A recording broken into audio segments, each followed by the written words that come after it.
Greetings in the name of the Most High, John Rastafari. This is again Jen, Sister Jenny, Auntie Jenny. And if you want to get formal, listen, Miss Jennifer Frederick, another edition of Let Me Talk the Ting Unfiltered. Let me start one time. We haven't met in a while. Carnival is over. And as carnival, let's have bacchanal, but sometimes the bacchanal at the carnival, let's have will be unwarranted. It doesn't be the right thing, it doesn't be the ethical thing, the moral thing, but we'll come to that. So people let me start this thing right, and thank you all for who will come and log on and tune in. And remember to share the live, like and subscribe to Bounce Up channel, and also tell her we talk the thing and share it if you like it. Don't keep it for yourself now. All is selfish like some people. Anyway, we go there just now. Just now. Let me start this thing right.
And we must have the pledge.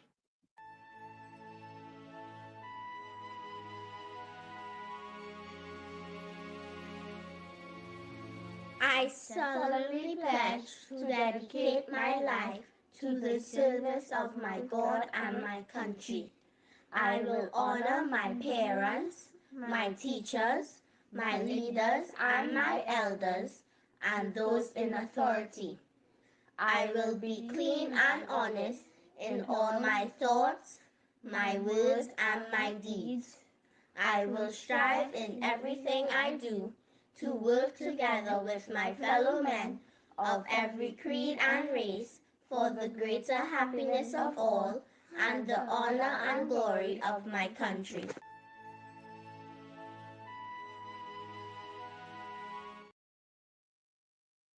We started this thing one time. We had the tragic news of clearing again one of our greats, although he may not have been from Trinidad and Tobago. But we in the Caribbean would have heard of him and know of him, the Reverend Jesse Jackson, who led these civil rights movements for decades. He has died at 84, so I'm just reading something here from Chicago.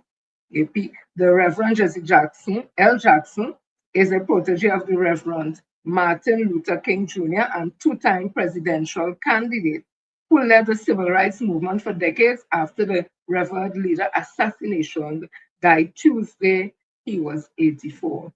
As a young organizer in Chicago, Jackson was called to meet with King at the Lauren Motel in Memphis, Tennessee, shortly before King was killed, and he publicly positioned himself thereafter as King's successor. Santita Jackson confirmed that her father, who had a rare neurological disorder, died at home in Chicago, surrounded by family. Jackson led a lifetime of crusade in the United States and abroad, advocating for the poor and underrepresented on issues including voting rights, job opportunities, education, and healthcare. He scored diplomatic victories with world leaders, and through his Rainbow/Push coalition, he channeled cries for Black pride and self-determination into corporate boardrooms, pressuring executives to make America a more open and equitable society. And when he declared, I am somebody, in which the poem he often repeated, he sought to reach the people of all colors. I may be poor, but I am somebody. I may be young, but I am somebody. I may be on welfare, but I am somebody, Jackson intoned. It was a message she took literally and personally, having risen from obscurity in the segregated South to become America's best civil rights known activist since King, and that is Martin Luther King Jr. Our father was a servant leader, not only to our family, but to the oppressed, the voiceless, and the overlooked around the world, the Jackson family said in a statement posted online. We shared him with the world, and in return, the world became part of our extended family. Fellow of civil rights activist, the Reverend Al Sharpton, said his mentor was not simply a civil rights leader, he was a movement unto himself. So we here, in our own way at Bounce Up Channel Network and Let Me Talk the Ting and Let Me Talk the Ting friends and family, we would like to send our condolence to the Jesse Jackson's family all the way in Chicago, America. And we have lost another strong voice and an advocate. But you know what? Just the same way that Martin Luther King Jr. would have planted the seed to have a Jesse Jackson, I am sure that plenty seeds were sown, not literally, but in terms of ideas and knowledge and to fight. And again, not physical, but to fight for the rights of the voiceless, the homeless, the poor, the underprivileged, the unrepresented, to the people of color. I'm sure that others will stand up and be vanguards also and continue with the struggle and the fight. So again, condolences to the Reverend Jesse Jackson and his family. So let me move on. I want to play you this, and director is always so excited when she see anything to do with dance, because you know that is part of also of my passion, and you know we do a lot of things on not only politics and on the bacchanal and that we do things that people could learn something, and through dance you could also learn. So she sent me this and I loved it. I haven't seen it yet, but I don't love it because she just choose the thing. So this is it shows how we are connected through dance. I hope you enjoy it. Vous calez maillé, en revente ouest-dicien, vous préparez cérémonie, vous invitez les bourgeois. Apparemment, vous bouillonnez Robert, apparemment, vous bouillonnez Robert, Chimouna, vous bouillonnez Robert, La Bella, vous bouillonnez Robert, Familla, vous bouillonnez Robert, Robert Kassaye, Robert Kakiribe, Amoué, moi mêlé, Amoué Kassaye, Akamande les répondeurs, Akamande les tambiers, Amini.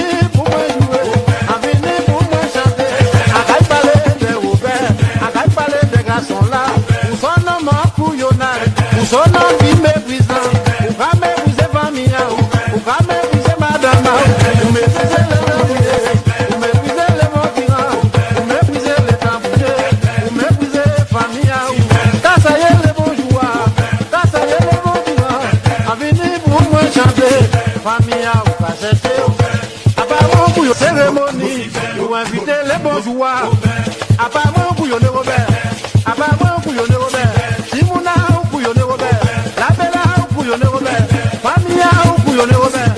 Robert Kassaye, Robert Kakiribe, Amoué moi mêlé, Amoué Kassaye, Akamande les répondeurs, Akamande les tambiers, Avini pour moi jouer, Avini pour moi chanter, Akai parler de Robert, Akai parler des garçons là, où son nom couillonnard, où son nom qui méprisant, où va mépriser famille, où va mépriser madame, où mépriser les tambouillés.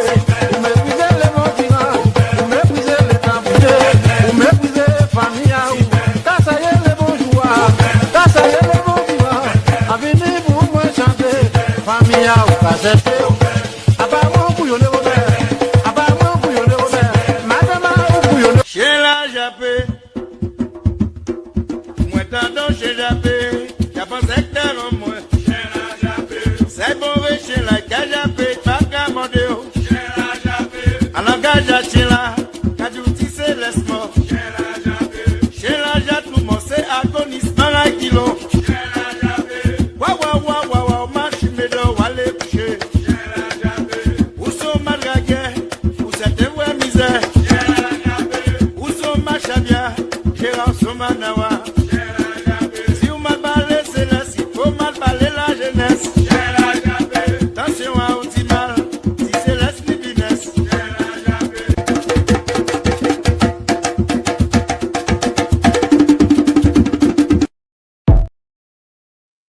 Beautiful, I love it. The stories in our skirts. If you realize all the islands is the skirt, the movement of the skirt, it tells a joy, it tells a story, elegance, class, sassiness, it's listen, it is beautiful. So thank you, director. I just feel to go and look for one of my skills and then put it on and dance all around the house. So let me continue before I really go and look for a skirt. We now came out of the whole carnival season, and there was a lot of controversy, bacchanal kuchu, and a misunderstanding of whether willful or really unintentional about our calypso and what's the purpose of a calypso. And I want you all to listen to this. It is very informative, and I hope that you will learn a lot from it. I hope two core people they're watching who seem like they forget what calypso is and what tuko is about. I hope they're watching. So listen to this. It's dear to my heart. After God, my wife, Calypso. Every song that they make in America is about love. But we sing from politics to sport to science to whatever. Education, it is recorded in Calypso. I consider the Calypsonian as the old African storyteller. You know, that guy will go from village to village just spreading the word. And the old African storyteller is just the man that's supposed to go around and keep the good works and the deeds of your heroes alive. Calypsonian is a poor man newspaper. A Calypsonian is the person to tell the people spokesman, so to speak. He is to let the people know what time is it, what's going on behind their back. That a good calypso is timely and timeless, meaning that it comes right in the nick of time. Calypso is not just a Caribbean thing. You know, it is a Caribbean music, but it's not ours to own. Music is to be shared for the world. When Americans say about Calypso, they always say Harry Belafonte. No, Harry Belafonte, people in Trinidad don't know him as no Calypsonian. The real roots of Calypso is right here. I see the Calypsonian as a concerned villager. A person who would like to see his village improve. I am like a river overflowing its bank. You try to stop me, I'm going to find room to pass.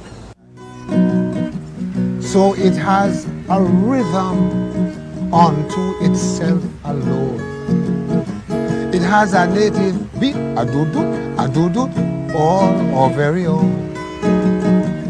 It's a way of life, a way of love. From centuries ago, our folk art, I know, must be Calypso. I born a Calypsonian. Calypsonian do be good looking people. So yeah. How are I good looking?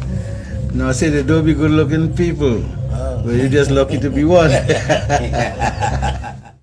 Hey, ame, fosuke ame. Hey, ame, fosuke ame.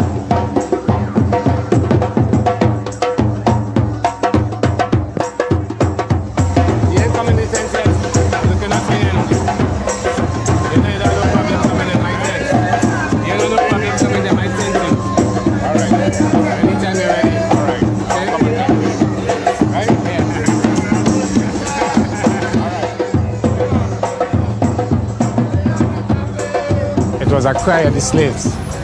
That's how Calypso all started. When the slaves wanted to sing on the master in their tongue, they composed their own little things about the master and sang it. And that's how the composition of Calypso began. It was out of a struggle. We look at the experience through plantation slavery and Calypso as an art that helped to keep a people and keep their soul together. And it was only through the Calypso that the people, especially the African population, was able to articulate the concerns and the views and the opinions about how the life was going, how the country should be run, how things affect them in personal ways. So Calypso was always that art form to express the political angle as relating to life. When I was a little fella, growing in my parents' place, I used to see a lot of supper. I had to bow and say my grace. But today, he got some little fella, my friend, they don't know their place. You will see I am walking up and down the street and casting in front of the face. Oh, like if you're walking in the dark, like if you're walking in the dark. As long as my people respect for man, I know to catch good hell in this land. Oh,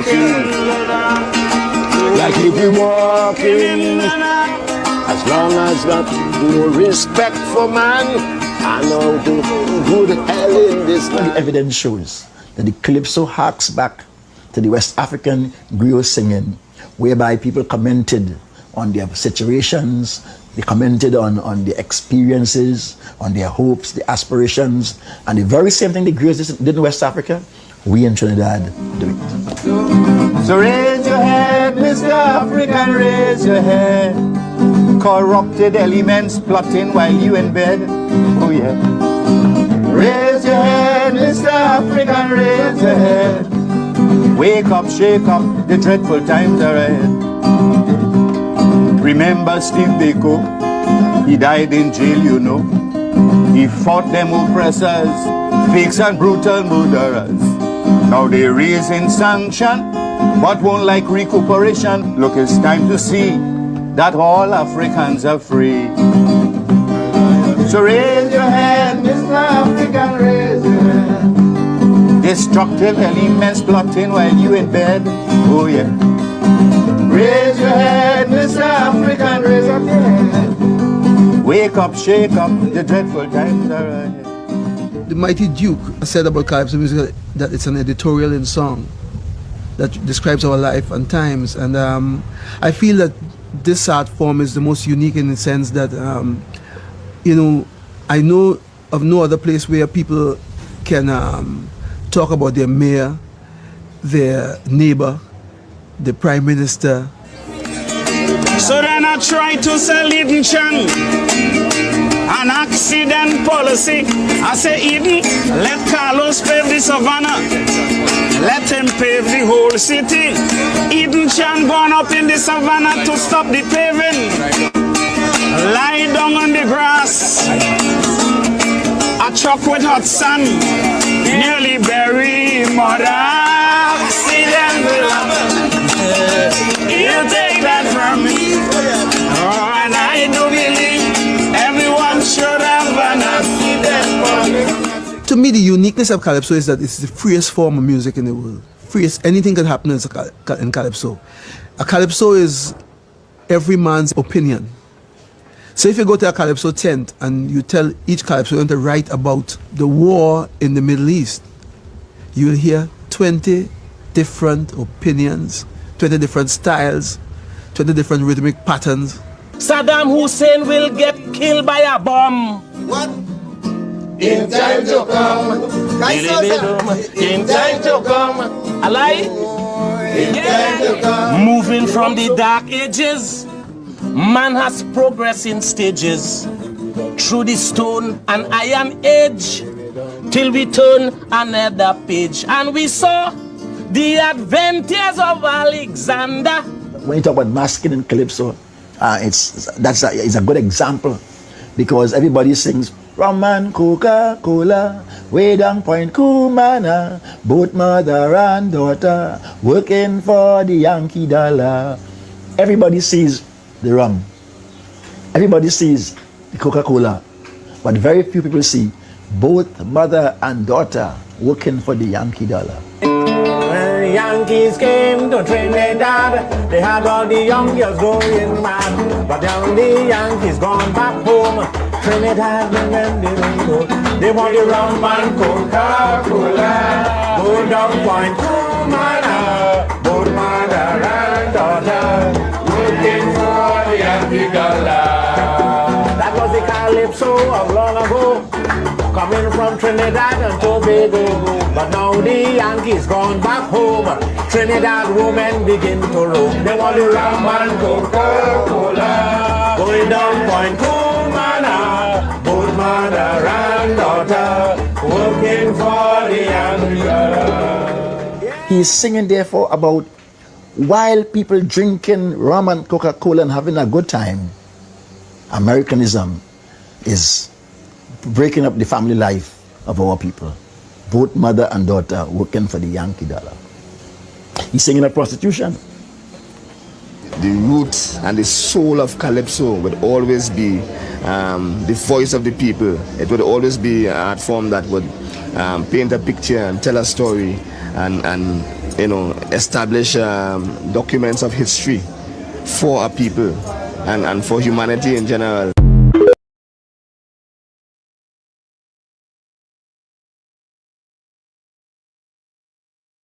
So I want to ask, it's important that we play this, you know, it's important that we understand when we say that Calypso is how our stories are told. We just saying it as layman, but the Calypsonian and they're saying it.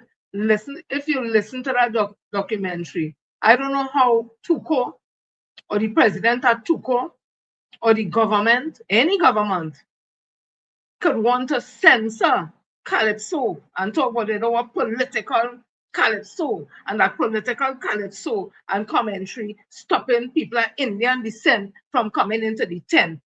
So let me just get the nice, quiet, and safe. And Calypso has never been safe. You hear the Calypsonian says that. And I call these people named Ainsley King and the government because their name is the one that coming up and down in the whole melee that is happening now. So it's not me put a name there. So I'm just saying it appears as though that is what they want to happen, to censor the Calypso, to stop the freedom of speech through Calypso. You hear Rose said, you try to stop me out like water, I will find the next way to flow. Yeah. So I thought that was very important. And let me continue with something again that is important because again it's history. Again, it's things that we should know and ought to know. The people in Laventille, they are the ones who built Port of Spain. Those are the people who quarried all of that stone that we see in the president's house, that we see in Stormeyer's Castle, that we see in all the walls in downtown Port of Spain and East Port of Spain. Even the streets, the curbs in the street were formed with blue limestone from the Laventille Hills. Yeah, there's just a little teaser there. We'll get into it another time in more detail.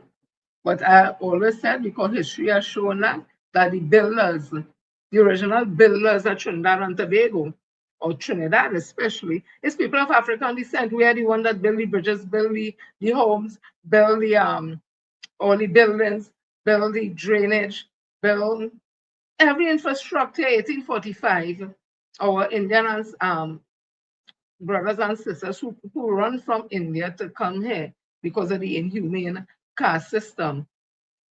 They didn't meet jungle and had to not try to chop it down. They didn't meet where they had to pass through, take a cutlass to cut down track to make track. There were roads there. There were bridges there. There were barricades already built there. There were vegetation already planted. The sugarcane was planted. Provision, food stuff was planted. Rice was, those things were already there. They met a society that was already thriving and going to go to the next level. So when they like to come with the conversation, African people don't like to work because we say massa they done. We say massa they done because massa wanted we to work for free after enslavement, after we build for free. We ain't get nothing, we ain't get no money, nothing. When we ancestors get freedom, they say, you want me to come back and work? We're not working massa, they done, we working for ourselves. So nobody can tell African people about they're lazy. And who African want to buy that conversation, or they don't know themselves and all they don't know the history. But let me continue. So Carnival is over and we now step into the area of Lent. And what Lent is celebrated by the Christian community, the Catholic community. Lent is a 40-day solemn Christian season of prayer, fasting, and almsgiving, preparing for Easter, beginning on Ash Wednesday and lasting until Holy Thursday. It honors the 40 days Jesus spent in the desert. It is a time for reflection, repentance, and spiritual discipline, right? So today, persons went to get the ashes on their forehead, and that is all part of the celebration, the spiritual celebration, the religious celebration of people of who are of the Catholic faith. So I want to tell the Catholic faith as they observe Lent season that they have a peaceful and I don't know if the word is prosperous, but peaceful, and are able to do some self-reflection, repentance, and while they prepare for the celebration of the resurrection of Jesus Christ for Easter. So that's Lent there. I also understand just recently also that in the Hindu community celebrated something called, give me a minute, let me find it. I thought it was right here. Apparently I have to scroll all across there. So, yes, so they celebrated Maha Shivarati. And if my intonation is off, because I am not of the Hindu faith, nor am I of Indian descent, nor have I lived in India, nor do I understand Hindi or speak Hindi. So my tone may not be appropriate in terms of the intonation, right? So Mahasavarati, Shivvarati, and it is the most important sectarian festival of the year for devotees of the Hindu god Shiva, the 14th day of the dark half waning moon of each lunar month is especially sacred to Shiva, but when it occurs in the month of Magha, like January to February, and especially in the month of Falguna, February to March, it is an observance of particular rejoicing.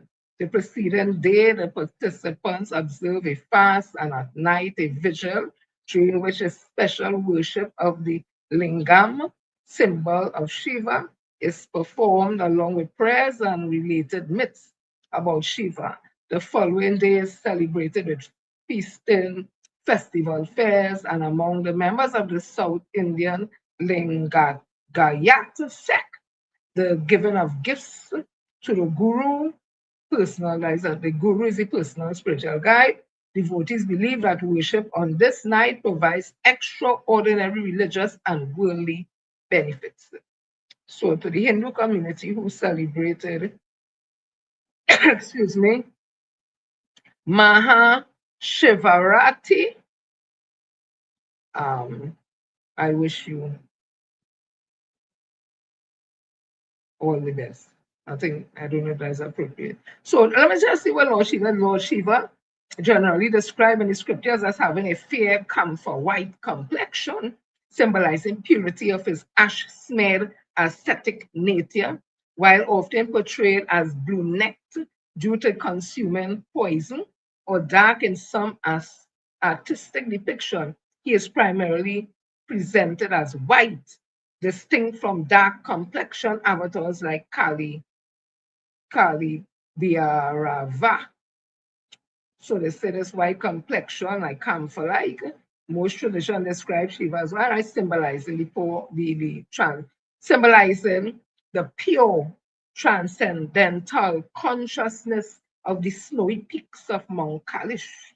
And the blue neck, the cell again, is depicted in his throat, resulting from holding the hala poison to save the universe, not having blue skin.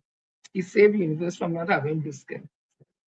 Symbolic dark forms, some forms such as Mahakala or Kali Bhairav are depicted as black, representing time, destruction, or the unknown. And ash smeared Shiva is often shown smeared with white ash, enhancing the white appearance. And it goes on, and there seems to be, in my opinion, some fascination with white and purity, and I don't know.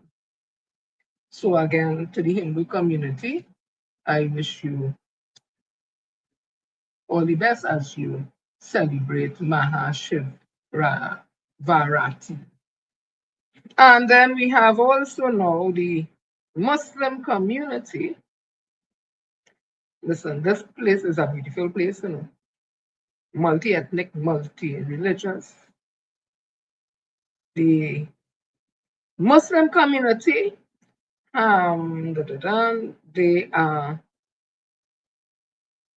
have started, I want to say the right way. Yes, no. Ramadan for 2026 will begin at sundown at February 17, as confirmed by Moon Spotter in Saudi Arabia. The official start of Ramadan is determined by the sighting of the waning crescent moon, causing the date to shift annually.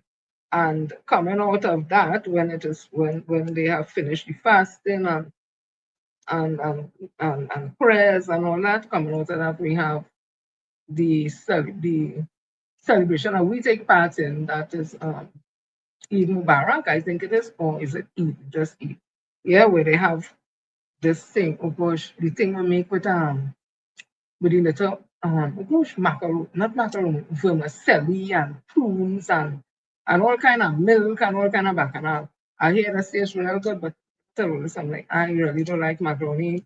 I can't drink milk really, and I don't like, if I have to drink milk, you see all empty in milk, I can't. It might be a porridge, but I hear that tastes real nice. So to the Muslim community, I also say to you all, I don't know if it's happy fasting or what, I'm not appropriate with that, but I mean no disrespect. My member of parliament, with the thing is boy. My member of parliament, the honorable, yeah, I can call him honorable because there are some people that call them honorable and they have no honor at all. I could call the honorable Stuart Young, MP for Port of Spain North St. Anne's West. He is seen here because his mom is Muslim and his dad is Catholic. I tell you, it's a beautiful place, you know. When other world you could hear a Muslim and a Catholic or a Christian, you know. So we beautiful. So this is what Stuart Young had to say. As the holy month of Ramadan begins for our Muslim brothers and sisters, we are invited to reflect on one of the most profound teachings within Islam, that the true reform of society begins with reform of the self. Fasting is not simply the denial of food, it is the training of the soul. It teaches mastery over impulse, responsibility for one's conduct, and awareness that every action, even unseen by others, is seen by God and recorded by conscience. Ramadan reminds us that justice is not first a law, it is a character trait. Compassion is not first a policy, it is a discipline. Unity is not first a slogan, it is a practice of humility and mutual respect. When a people cultivate these qualities within themselves, no force can weaken their society. In a time when the world often rewards noise, haste, and division, Ramadan calls us back to stillness, intention, and moral clarity.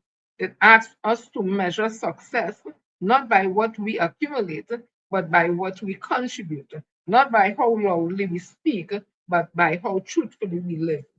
May this sacred month deepen our national conscience, soften our hearts towards one another, and strengthen our shared commitment to building a just, compassionate, and principled nation. Ramadan Kareem to all our Muslim brothers and sisters. We join you in a period of deep reflection and discipline. Stuart R. Young, SCMP, February 18th, 2026.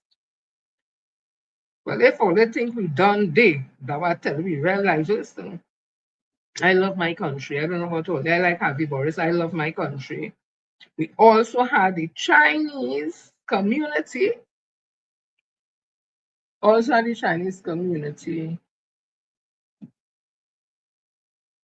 celebrating the year of the fire horse. So I read this I got this from BBC News, February 16, 2026. They give a summary, and I'll just do the summary.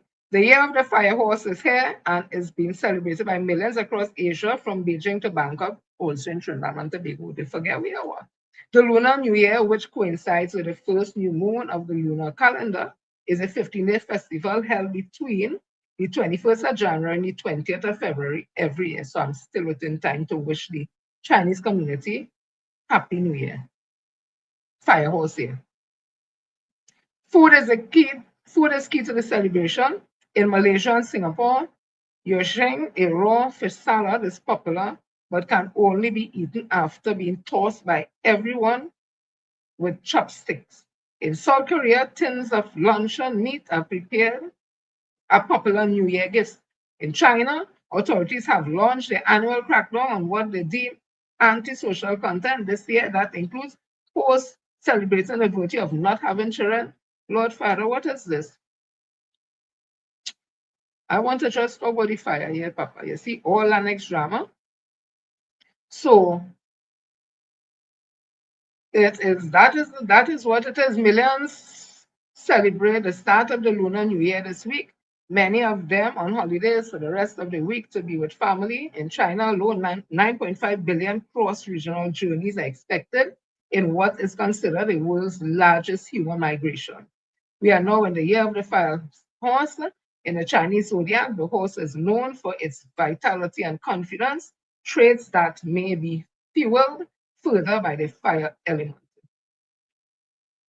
From Beijing to Bangkok, Sydney to Manila, and even Yangon, we found one common theme. Children love seeing the dragon dance, and their parents are more than happy to bring them to the nearest Chinatown to see the spectacle.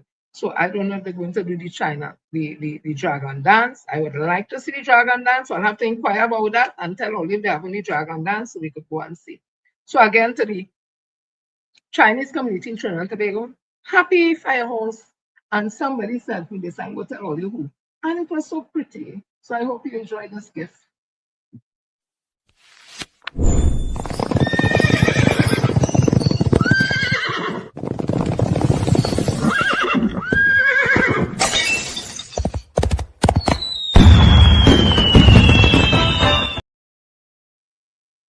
Happy Firehouse. Yeah, the Firehouse, the Chinese community. So let me continue. You know, we does such and everything here. We does be all over, you know. The only thing we don't travel physically, but mentally and emotionally, we just travel all over. Earlier, I had to touch on this. This is the oldest union in Trinidad and Tobago. I am sure it is alleged that in the union hall, they just have a chair, nobody will sit down on it. Nobody can sit down on it. So as I was saying, Uriah Butler, George Weeks, and all those who fought out there in the oil belt for workers in the oil sector who were doing such dangerous work with no benefits, nobody to protect them, and this union was born from there down south. Oilfield Workers General Trade Union, Oilfield OWTU, Oilfield Workers Trade Union. They were militant. When you see OWTU coming, I used to admire them. Them men and them with the hardly saw women with them really in the black jersey and the upright. And I used to say, wow. Now today, in my opinion, a man called Ansel Roger has weakened the union movement, OWTU. And as I say, Uriah Butler must see turning in the grave. George Weeks must see turning. And all the women, oh, the name slipped me right now, who was a part of that revolution, that fight for workers, must see turning. I say, this is me. In the night when Roger go to lie down to sleep, Butler should sit on the chest. And whole night he tossing and turning, can't sleep. Let me tell you why I saying that. It hurt me. It hurt me. Just like I'm passionate about PSA and the unions on a whole, I'm passionate about this too. This was in the Guardian. OWTU millions in debt after failed bids to purchase refinery. President General of the Oilfield Workers Trade Union, Ansel Rogers, said the union is seeking to amicably resolve millions in debt accumulated during its multiple failed attempts to acquire the Point Appear refinery through its company, patriotic energy and technologies. Let me just stick up in before I forget. He then just sucking up to Kamla, bam bam. He more than right there so that they go in and get the refinery. So all where you cost the UNC 2010-15 because you say about corruption, Roger, and then when the PNM come in after and wherever, you start to cost the PNM and they go right back with the UNC because you tell yourself you go get something. You see how Queen Victoria tune come nice, why nobody why them ain't like it? Because it touched the skin. Africans for sale, for sale, for sale. Now after all that today, you come in to tell the members who put in the money every month to keep this union, to pay you your salary and your executive salary, or they basically bankrupt because they run down a pipe dream, ended it telling you, leave that. You remember when you provided false documentation, it is alleged Stuart Richard Young talked about it in Parliament. But some credit only get how much million US dollars in order to help to secure this patriotic thing with the refinery, and it turned out that it was a lie, not all. Since then, Roger, you put in the union and all kind of back and all for today. Oh God, it ain't right. The OWT, the country largest union, accumulated close to 40 million in debt and has 2 judgments against it. One by professional service firm, Deloitte, and another by KCL Capital Market Broker Limited. Guardian Media understands the union is still hopeful for further collaboration on the refinery. Demand still hoping. Demand still, anyway, when you had nothing really at to live in hope, yes. The Guardian Media was informed that Guardian Media understand that the union is still hopeful for further collaboration on the refinery under the Kamla Persad administration, but time has passed since the judgment. Guardian Media was informed that 5 of the OWT properties and financial assets, which is used as collateral, or which is used as collateral to engage KCL Capital, have been earmarked to be disposed of to pay off the debt.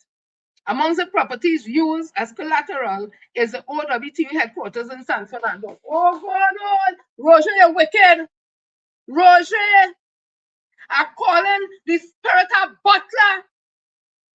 The spirit of butler must sit down on your chest in the night and watch you in your face where you can't sleep. First, it end up with a grocery under somewhere, and they say it is alleged it is a financier. No, Roger, that whole building going, Roger, oh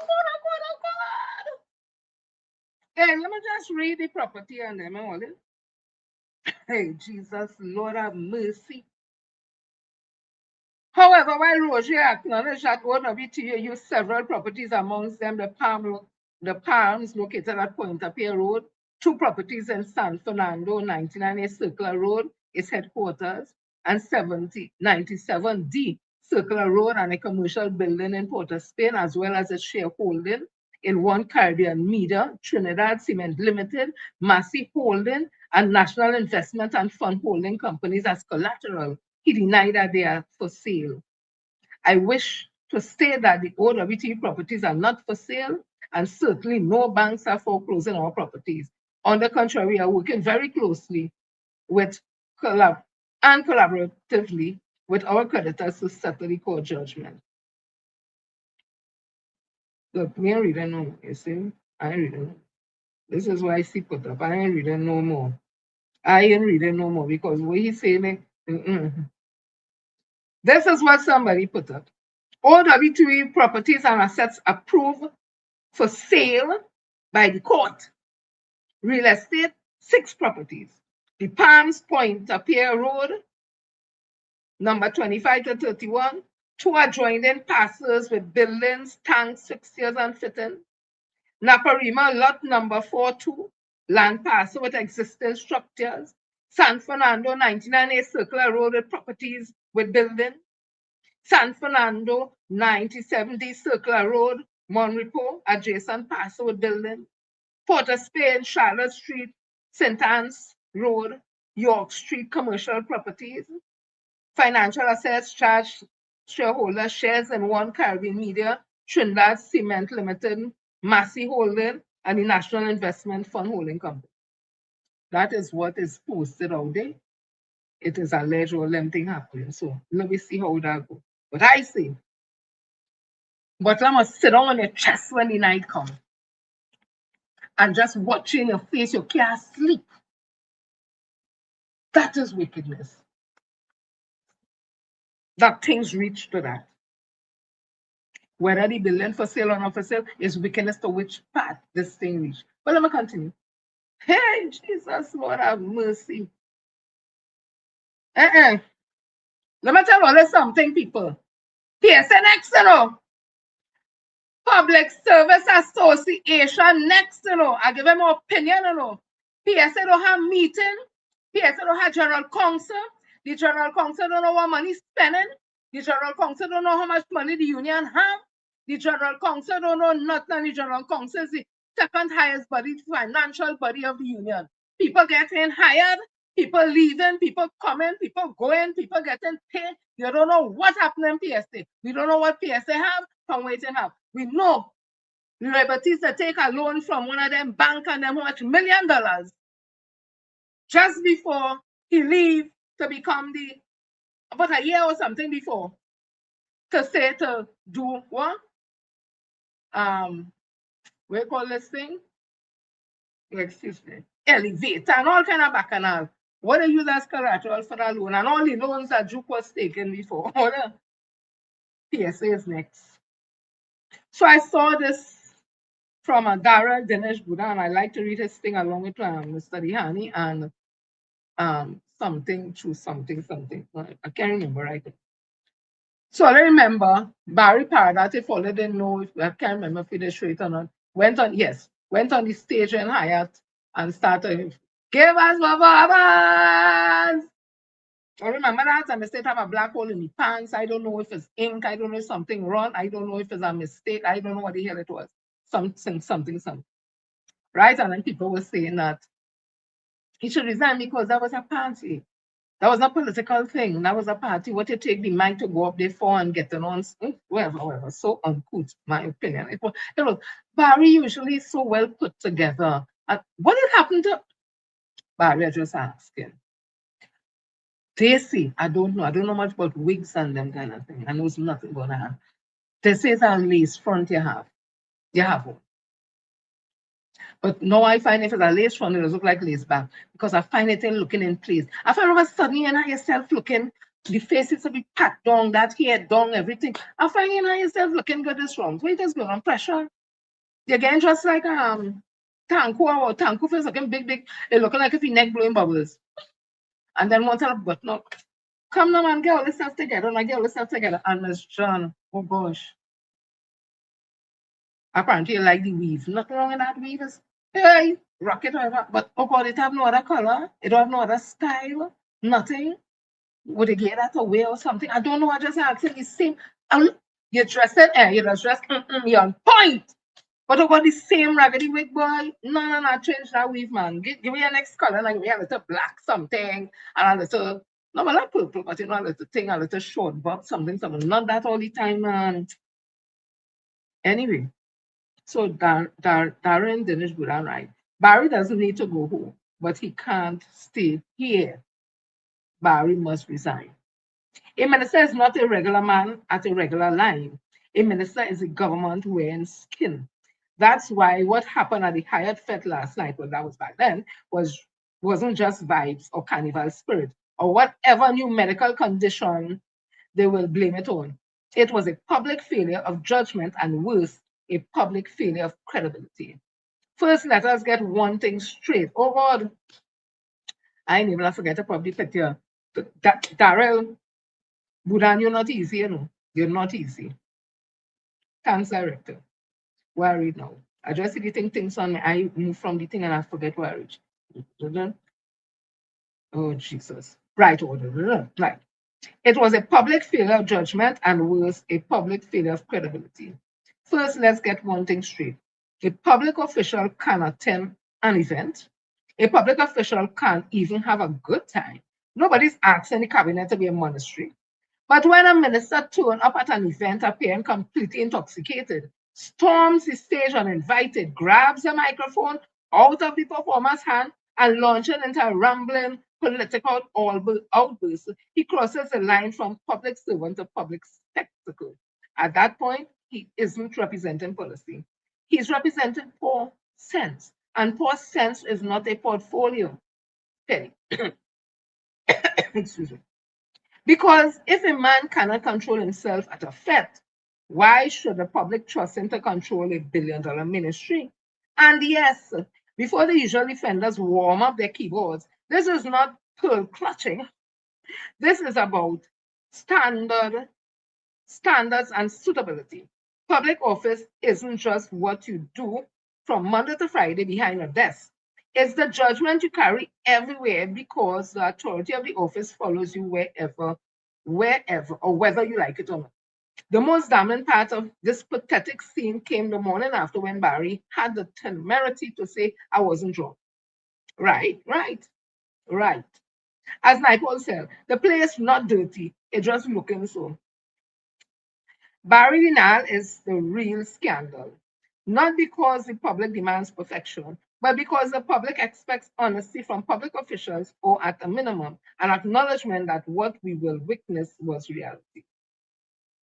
Instead, we got the oldest political trick in the book: stare straight and deny reality, as though the rest of the country doesn't possess phone or eyeballs.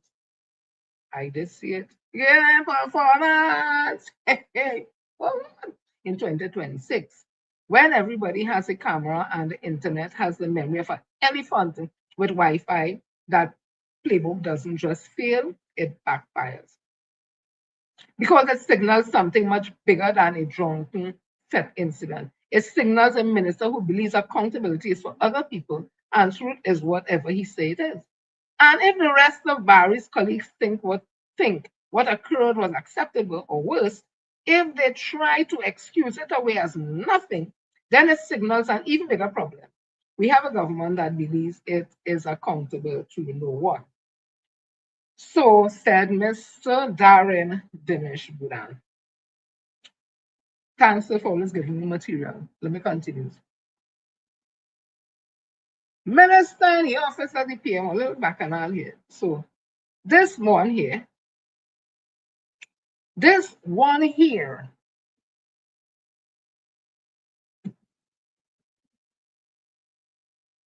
let's see if he says something.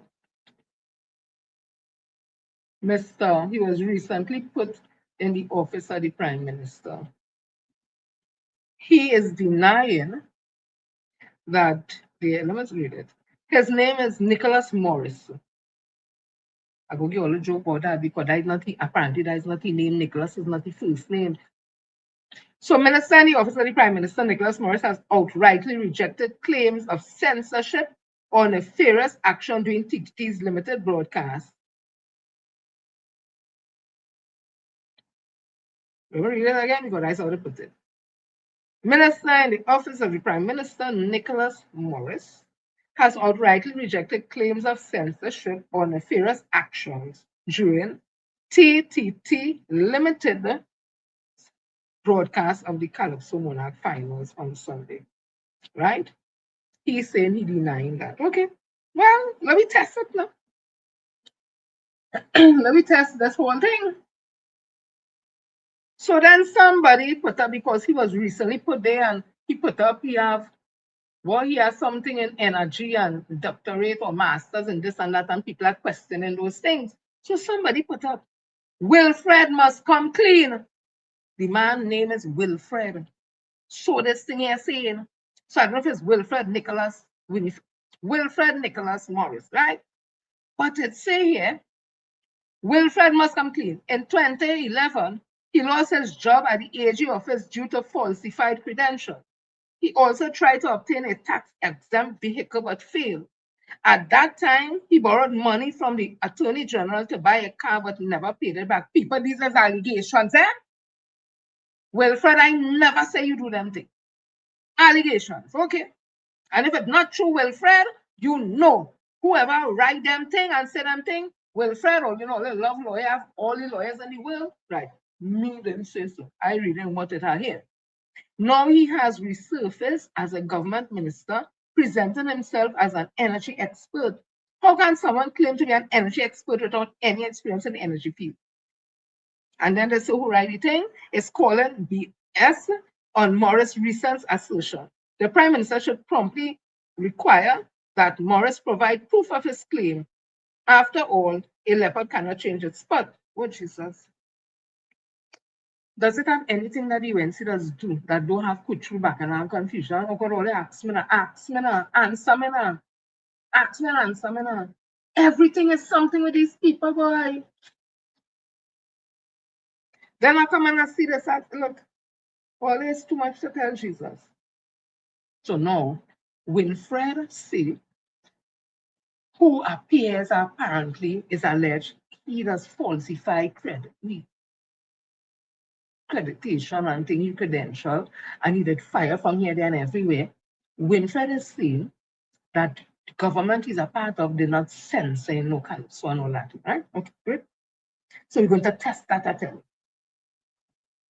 So this is a piece written by,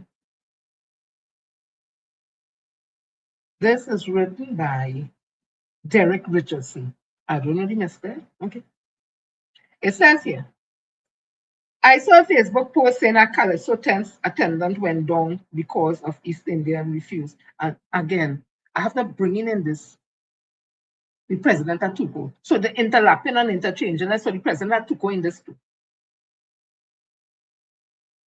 I saw a Facebook post that Calypso tent's attendants went down because the East Indian refused to attend and be subject to racist calypsos. I differ. I've long considered what really happened, and that is what my thoughts are, especially when I read the comments attributed to the Prime Minister about 10 attendants. During the long uninterrupted rule of the People's National Movement, 56-86, the tents were central to Carnival. They were not merely entertainment spaces, they were parliament. Under Eric Williams, Calypsonians trained their lyrical fire on the PNM establishment, state power, race relations, and social inequity. Afro-Trinidadian audiences who form the backbone of tent attendance embrace that critique as both catharsis and cultural affirmation. East Indian attendance at tents during that era was present, but comparatively limited. Participation patterns reflected our racialized political environment. The first significant structural decline in tent attendance began in the late 1980s and accelerated through the 1990s. Several factors emerged or converged. One, media shift. The expansion of radio, television, and later cable reduced the necessity of physical attendance tent to hear music. Two, rise of soca fete. The commercialization of carnival culture shifted emphasis from lyrical commentary to party-driven performance. Three, economic pressures. Recessionary periods in the 80s and the 90s tightened disposable income. Four, change in youth tastes. Young audiences gravitated towards faster-paced soca rather than traditional political calypso. Five, traditional calypso was reserved for Skinner Park Calypso Fiesta, where patrons can hear the social commentary while enjoying a picnic-like environment. There was a time that fast-paced Calypsonians made the cut to semis, but with Soca Monarch and Fets, the park became the domain for the social commentary. When the United National Congress came into office in 1995 under Basil Pandey, the power structure shifted. Calypsonians such as Sugaros and Croco did what Calypsonians historically do. They targeted the government of the day. Their lyrics towards the UNC administration were often sharp, satirical, and at times caustic. Obviously, with the UNC being the Indo-based party, references to race delivered by Afro-Trinidadians was met with accusation of racism.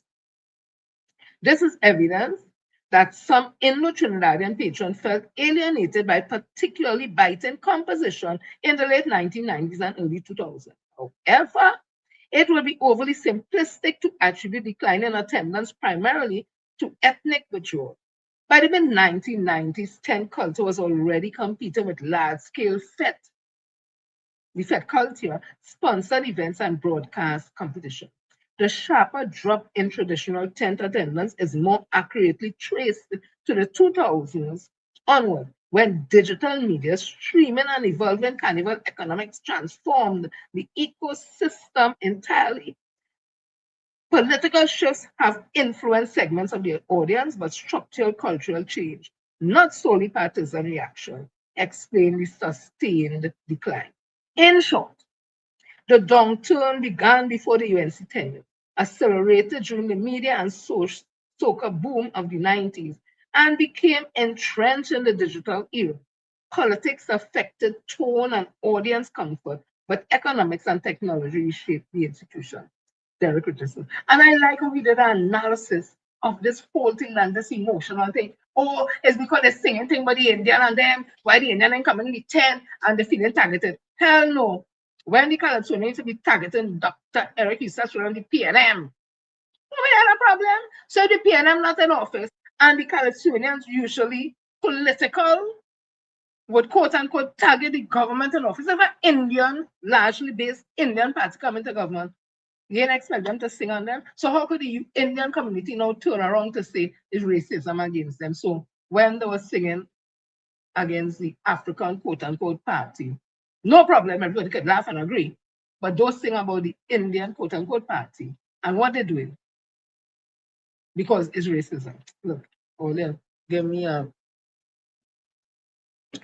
let me continue. Let me continue. This is not right here, no?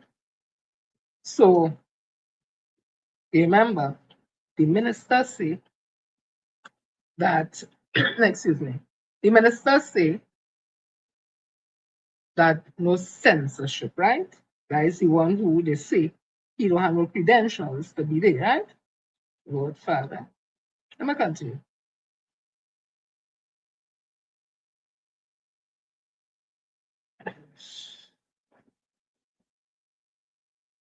This is a Rafiq Shah. Because like everybody's seeing censorship except this government. Let me read this from Rafiq Shah. Only I comment to the thing now because I have some questions to ask the president of Chukwuemeka. I have some questions to ask.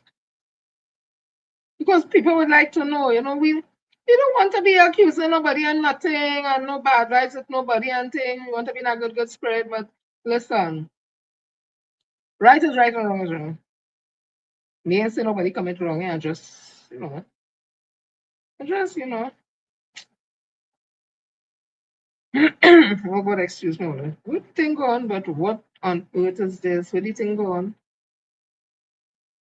You know, I'm moving on. If me I find it, all of a sudden I can't find it. All of a sudden I can't find a report. So you know what? Probably it's a good thing. I will read this the next time. So let's move on because plenty of people talking about this thing. Huh? This is not just one person talking about this thing.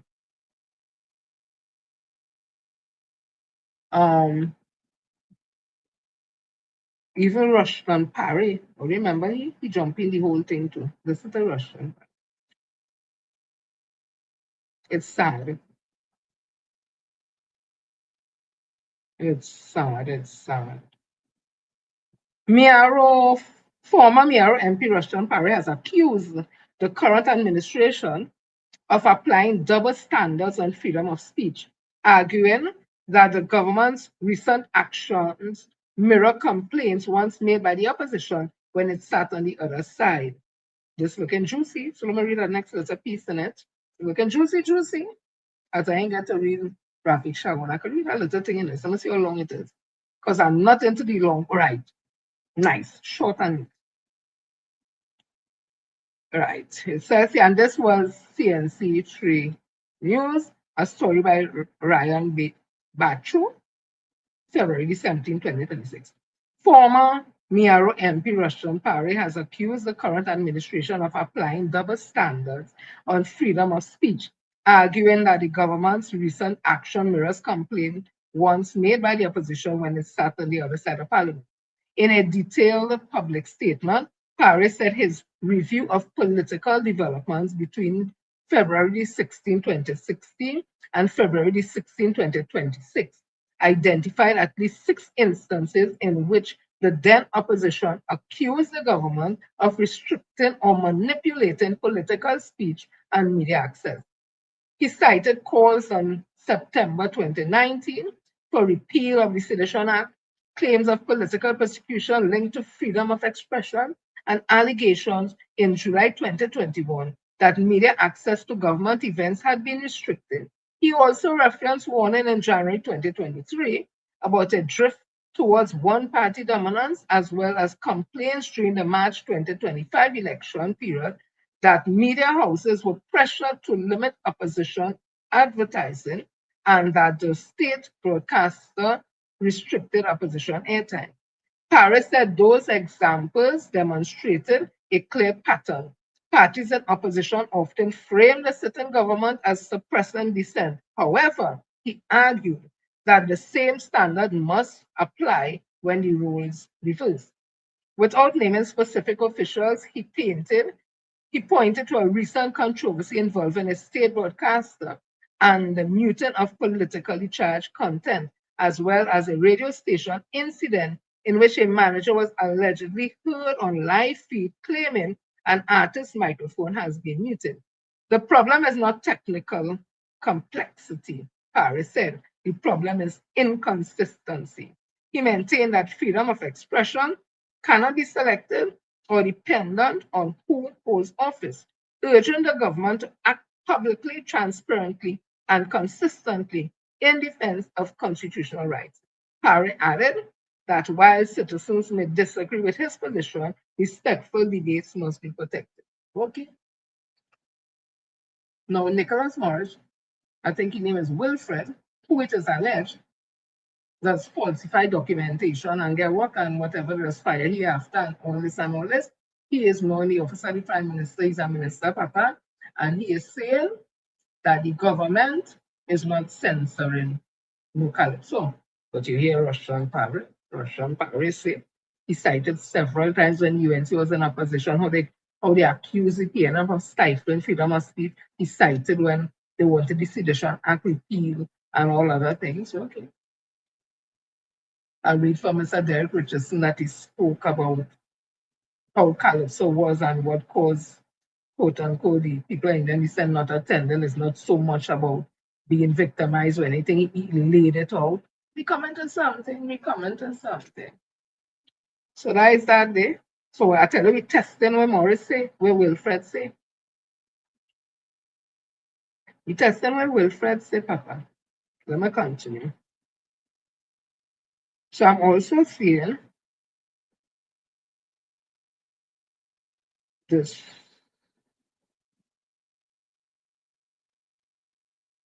I'm also seeing. What do you think on? What is? Listen, not today. Not today. Butler don't come by me, go by Roger. Go by Roger. What do we? What do you think, boy? Well, look at my minute. I don't understand what you think going. Don't tell me by mistake I would have deleted this thing, you know. So what do you have? AA.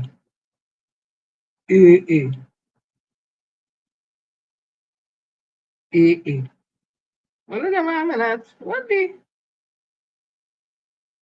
You know, I now find the thing. I now find the one by. Oh Jesus, what do you think? Well, let me just switch to the next page quick just now. I don't understand. Oh God, oh. Give me a minute, all you. What is this? I didn't. Wait. Okay, I get it now. I get it now. All of this thing to Juicy, we have to read it. It's when COVID come on, 10 years ago. Yeah, shame. You don't have to read on my member of parliament, say, right? No, I'm not pushy or not because I'm a member of parliament. So I'm not pushing up myself no way or nothing. That's what I was vote for. I see some people running all over the place and taking picture here and picture there and picture there. Places they never take picture before. Look now, sometimes it has something all overdo. Sometimes it has thing all overdo. And sometimes overdo don't look good. It doesn't like, I ain't accustomed seeing you there. Where's that one? Look now, let's do things when people, not in people mouth now. Jesus Lord. You know, old people have a saying, you go do, and do until people ain't like you. Or remember that saying? Who remember that saying? Old people that say them thing. Or let's just pull in one more time if I find it. Oh gosh. Why? Why? I must delete the thing by mistake. Anyway, I'll move on to something else. That's all right. It's finance. Uh-huh. I think this is it. Right. This is from Stuart Richard Young, SCMP, February 16, 2026, and it says, there has been serious allegation of interference grounded in censorship in this year's Calypso competition, with Calypsonians whose songs provided traditional political and social commentary being mysteriously eliminated from progressing to the finals at the match ground.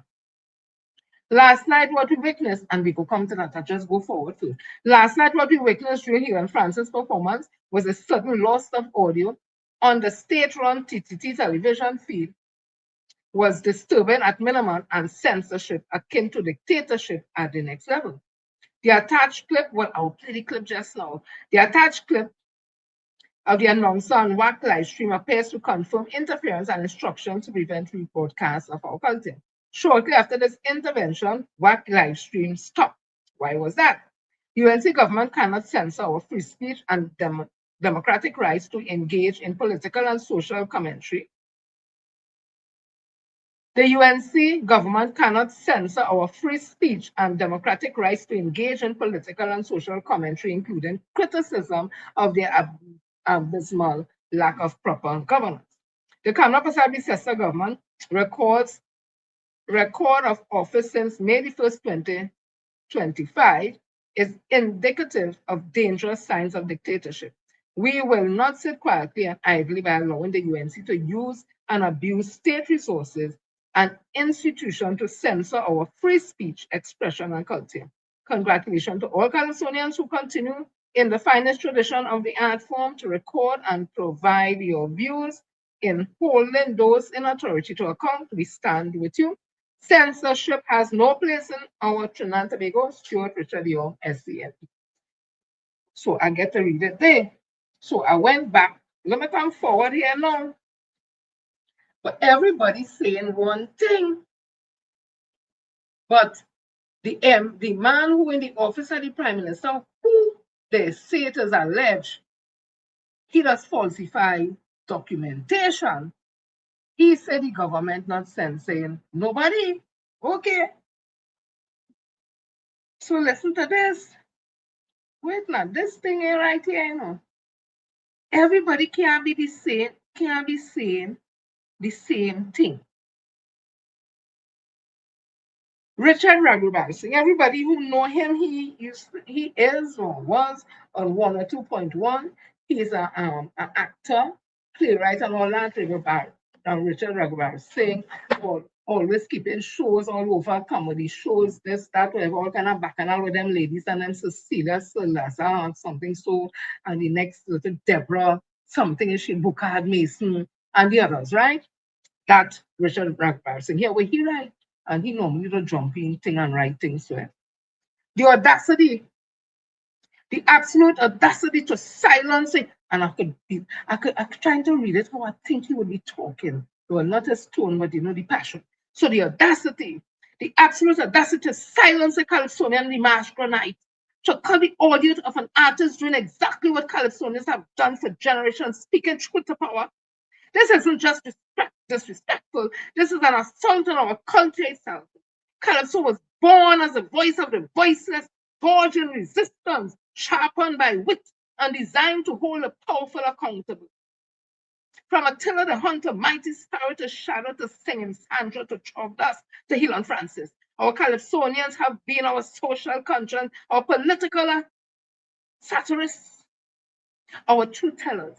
They have never needed permission to critique, to challenge, to expose. And now in 2026, we are watching someone pull the plug on that tradition because the commentary made them uncomfortable. Because the government maybe couldn't handle the heat. This is a colonized dressed up as control. This is fair masquerading as authority. If you can't handle Calypso bite, you don't understand Trinidad. If you think you can censor artists on the biggest stage of Carnival, you have fundamentally misunderstood what this culture stands for. This isn't just about one performance. This is about whether we still have the courage to let our artists be what they always have been, fearless. Shame on whoever made the call. History won't forget us. Richard Rugbar said, no, I didn't say I'm going to talk just like here. I was thinking about the passion behind it. I hope I did it justice. There's the next person talking about censorship again, but Wilfred say, no, the government not censoring. Everybody else saying that except he. The man who is alleged with false documentation. Listen to this one too. I don't understand this thing. All the way, listen to Chuck. You see? Chuck Gordon knows everybody. Come on, let me find this. I just had it to me. I just had the thing. Right. He said, I have a story to tell, you know, he think was something with you to move along, you to something, right? Move along means back and thing, right? He said, I have a story to tell you.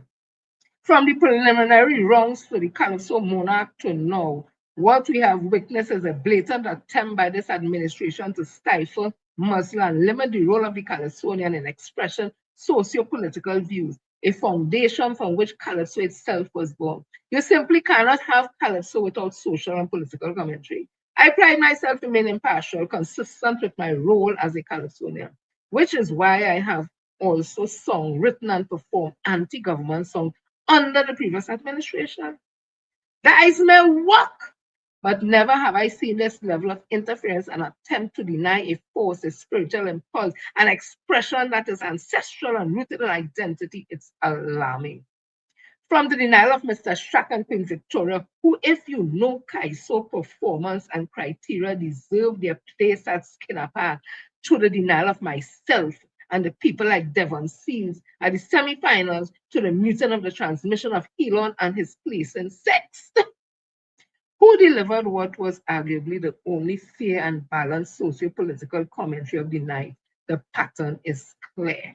Congratulations to Terry Lyons. Her victory was well-deserved without question. However, it is unfortunate that such an achievement, second female to win the crown twice, is surrounded by so many troubling circumstances. We are in a dark place as a nation, no more than ever. It is a responsibility of the artists and the Calypsonian to drive a revival, to generate the cultural energy necessary for transmission, reflection, and meaningful change. Let we make the best of the energy at this time. Well, somebody else again, so I don't know what Wilfred looking at, where he vibes it. But let me continue the comment to the thing now. So, Lord Father, another editorial. Listen to me now. It's everybody. I'm reading it for a purpose. I'm reading it for a purpose. Elon's silencing. This was in the Trinidad Express.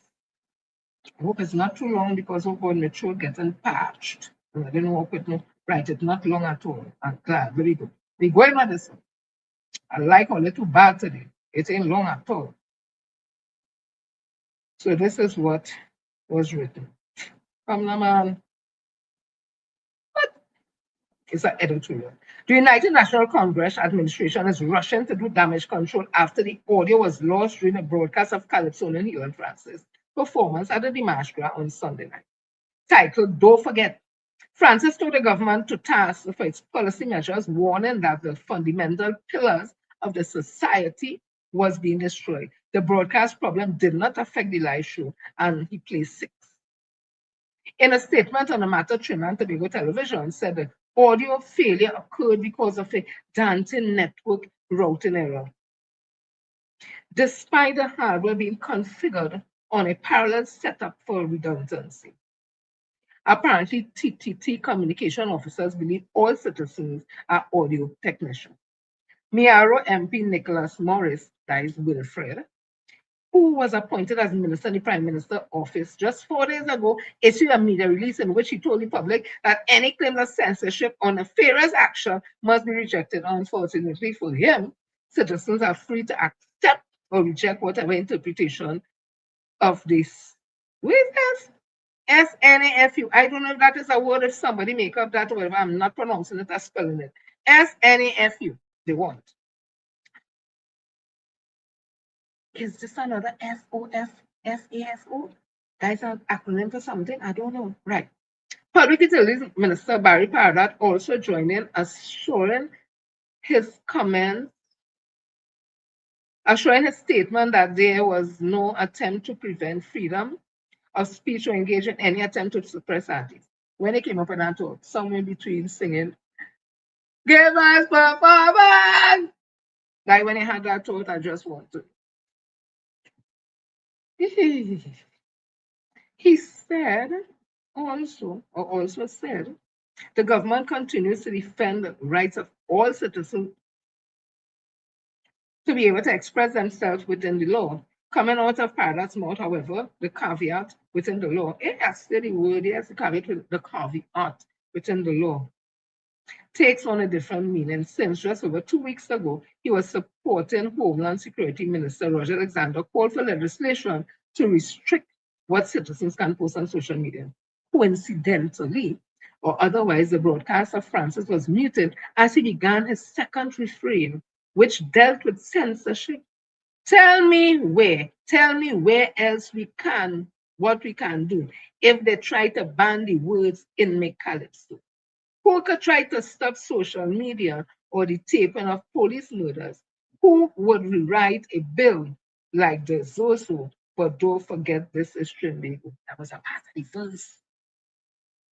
And when he started to sing that, the whole thing mute. The country existing laws on free speech are clear. Freedom of thought and expression is a fundamental right enshrined in Section 4(1) of the Constitution. That does not include freedom to threaten others. But even for supposedly seditious statement, as the Privy Council emphasized less than 3 years ago, there must be an intention to incite violence or disorder. Attorney General of Trinidad and Tobago versus Vijay Maharaj, 2023, that the case. However, the state has many means to censor citizens without running afoul of the law. The credibility problem of the UNC now faces is that over many years of the March graph, songs issue have never included the audio going out on a Calypsonian performance. And that improbably happened during a song critical of the government, when only one other calypso that night, actually, nobody wins until was explicitly political. To be sure, improbable events do occur, by definition, rarely. But even if the government version is true, that does not change the political problem they now face, the public suspicion that the UNC will use state power to silence its critics.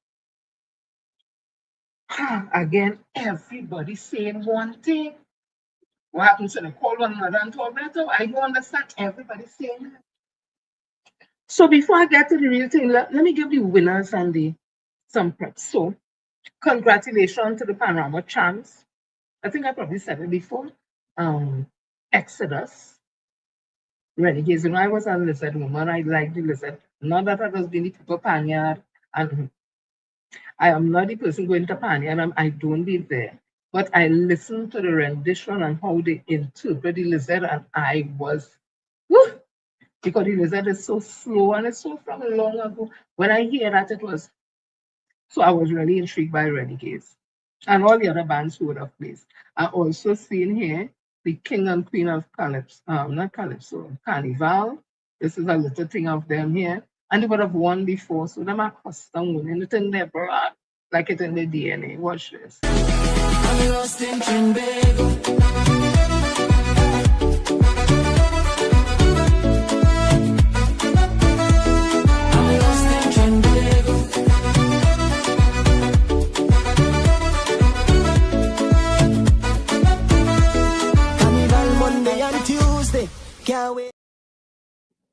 Right, so that's just a little look, just a little thing of the King and Queen, and they are custom women, and them, let me see the name, just, I'll tell you. I should have looked at it before. Carnival King Curtis Eustache has strongly, okay, we're not talking about the criticism, Curtis. I just want to see, you win that, wins for Edyard. So back-to-back wins for Eustache, Omala as King and Queen. So Eustache win the King, Omala win the Queen. And like them are custom winning the thing. Like he complaining about something else we're going there right now. Not everybody have a problem. Today we're on Calypso fun. You go back to that. So I must say hail to the Queen, Queen Terry, that I'm a girl, and I should have put a big picture on me and she pose up and thing. Really, really beautiful individual, very talented. I love her music, I love her pictures, I love, she just have this dark, beautiful glow and not afraid to be black and natural and beautiful. And she could sing. She win that Calypso thing up in the islands, and she always winning them. Them ain't ready. I feel she could keep winning that until whenever. They ain't ready with you, so she could make it good. So I want to congratulate Terry Lance on becoming for the second time, winning the Marsh Ground, becoming the second woman to do it. Big up, darling. Your performance was magnificent. That is Italian. Was magnificent. You surf in semi-finals. And in this one, oh God, they put on a piece of dance, the head tight, come out, you're free. Like when it come on you know, the lesson, it was perfect. Perfection. So I don't want to take that from you, darling. Congratulations. Congratulations. So only take a little look.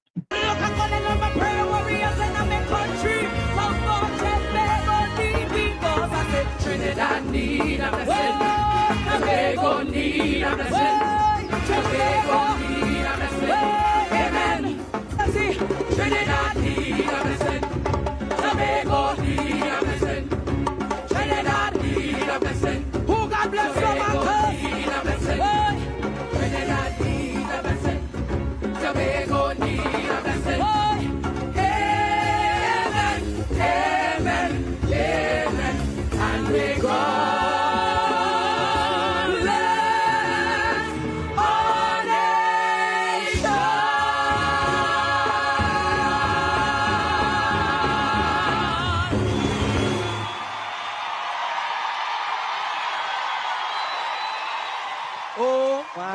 God. I have to stand up. I have to stand up. A good performance is a good performance. Yes. My God. Not that everyone else did not perform well, but you hear the crowd behind me. Everyone's on their feet. First standing ovation for the evening. And to be honest, no surprises there. But No, guys, I think there's a still- reason for this. They are still, Yes. my God, poor raisin. And the Calypso Monarch 2026 is Terry Lyons.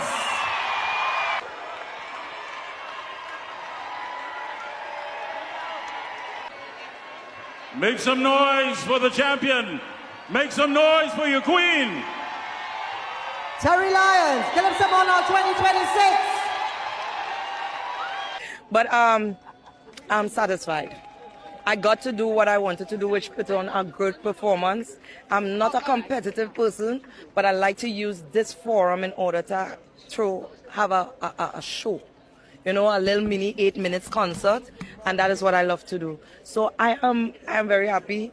Big up to my team, my sponsors, friends, family, everyone who was here helping, you know, to get the props on stage, off stage, dressing, who had to deal with my little frustrations and so forth. But I'm just happy. Still registering.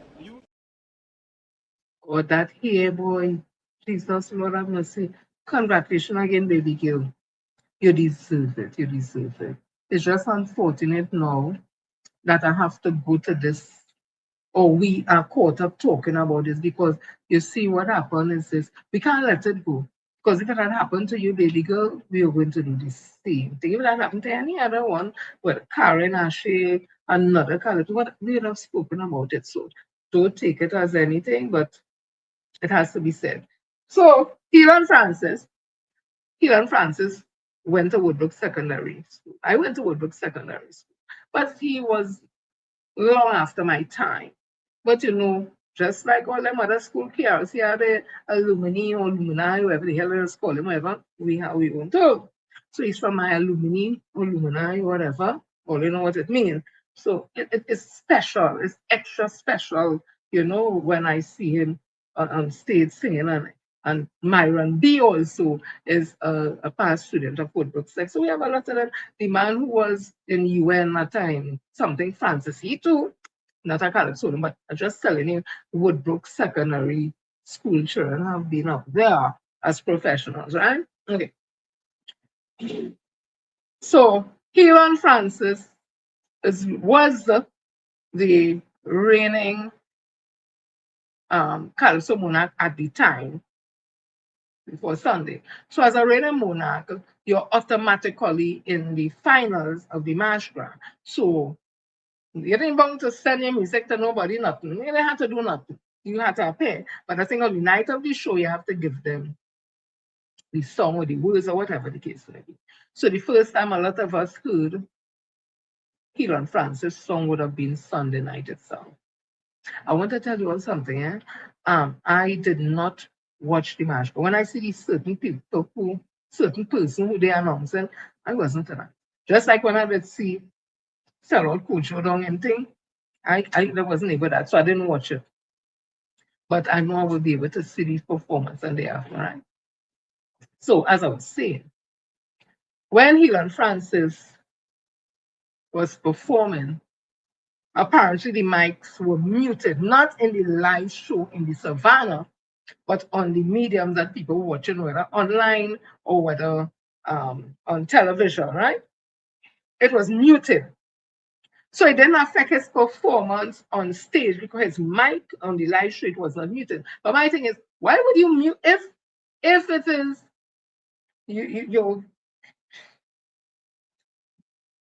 why you needed to mute it on TTT and you need to mute it on social media and pull long page and why is the purpose of that? You don't want people to hear it. Oh God, it's like water, as Rose says.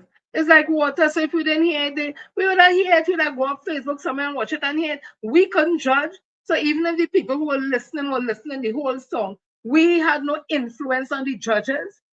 So what's the purpose of all them muting that? But you see, when all they had to do, it had to do. So here how we know this whole thing was muted? Deliberately. We might have just go away thinking some technical glitch. But then again, if it's a technical glitch, how come they bring it back? Normally, if you have a show going on pay-per-view and people pay to see it, whatever, and something happens, you just bring it back. You just come and say, well, you know, we apologize, we had a glitch, we had a da-da-da, and then we show it. How that happened, I just asked it. But here how we knew. It was deliberate. Only listen carefully. It's not long, so you have to listen carefully. That be with a food. This one. Yes. Excuse me, we are live on waxing. So we are down to I am not going to repeat that. I heard it loud and clear, but I'm not going to repeat it. Just know that WAC 90.1 FM is where Calypso. Oh, let me play it again because I get distracted with my phone. Let me play it again. That be with a food. This one. Yes. Excuse me, we are live on waxing. So we are down to I am not going to repeat that. I heard it loud and clear, but I'm not going to repeat it. Just know that Rock 90.1 FM is where Calypso. Right? I hear he say we muted Killon's mic on TTT. I hear that. And people are saying that is Kenny Phillips. And who is Kenny Phillips? I think the owner of WAC. Who was he talking to? Two of his commentators from WAC. And the fella I want to give them big up and shout out and props. He said, we don't do that here. We just play whole calypso. We don't do that here. Why does this matter? I continue because Wilfred say that there's no interference. Wait a minute. One of the people they say who was announcing this thing, given the result, whoever it is, they say that person on the board, a TTT, the new TTT. I calling the names. I'm not saying who is one, who is not who. I just calling the names. And as the Prime Minister, Kamala Persaud says, so she has the responsibility for the state-owned media entirety. And she took time to meet with the board and extend best wishes and all that. So she in charge of TTT. And here are the board members.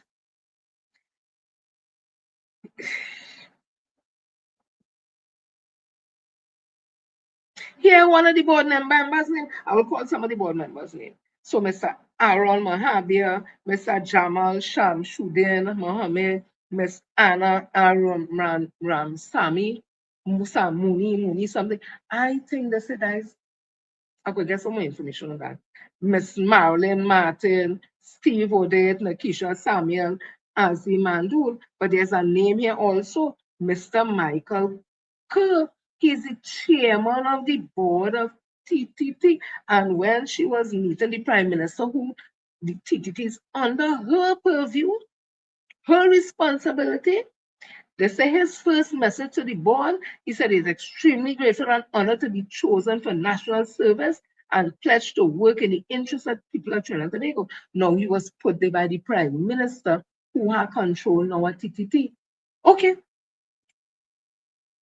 Why is that important? Let me tell you why it's important. Oh God, watch me now. It's not easy. It is important because I'm going to show you a clip, and that I think is Michael Kerr standing there. But before I play that, let me read this. Because the man who is saying is Kenny Phillips, who come and say, we mute Killon's mic while he's singing on TTT. That was so nice. Listen to this. Somebody called Bobby Brewster had written, and then Orlando Octave was one of the announcers. He don't have a depth to anything. He just the ball and hitting on the surface, real powerful, but has no depth to anything. And they totally cut you out of the whole thing. I don't know. Anyway, this Bobby Brewster say, Miss Orlando Yellow Tongue Octave, I commented under your foolish post yesterday to ask, yesterday was the 2nd of February, I guess. Your post yesterday to ask you, and you pretended that you didn't see the comment. So I'll post it here again. Let me ask you this, youth. And be very careful and truthful about your responses, because I have receipt. No, this written in them young people lingo. But was there not a meeting at Mr. Phillips' place in the presence of you, Kurt Allen, and UNC officials, where the subject of that meeting was that too many Kamala bashing calypsos cannot be allowed in Skinner Park this year, and as a result, the UNC will be funding your calypso prospect fully, written by Kurt and produced by Mr. Phillips? And also, did you not admit that you did no research on your own where Mr. Shack is concerned, but left the research aspect with complete false finding up to Kurt and Kenny? Is it also true that after people started calling you all out on the false narrative, you all then went after the fact to do another false analysis of the same list of songs to justify all your BS? And is it true that when the list was reanalyzed correctly, you, Orlando, then stated that you realized that they put you to sing lies and you're not doing that? Like I said in the beginning, be careful and truthful how you answer, eh? Let me see if you would be honest and truthful to the public before you try to label anybody hypocrite. Be truthful and tell people who really eating food and what color your food. Because right now, it seems like your righteousness and dignity terribly tainted. So careful who you continue to support and be a puppet for. Why I'm reading this is because, Lord, too much, too much, too much. They're saying that it's Kenny Phillip who came there and tell the two commentators for WAC that we mute kill on Mike while he wanted singing. And then this man here in this thing, if it's a man or woman, Bobby, saying that Philip was with, I not know if it's the same Philip, Papa, Kirk Allen, and Octavio, not we name Orlando Octave, who was presenting the night of the same show where the TTT mute the mic. And then one of the announcers, when they're given the position for the the March Grand Night, Calypso Monarch, is the man who is the chairman at TTT.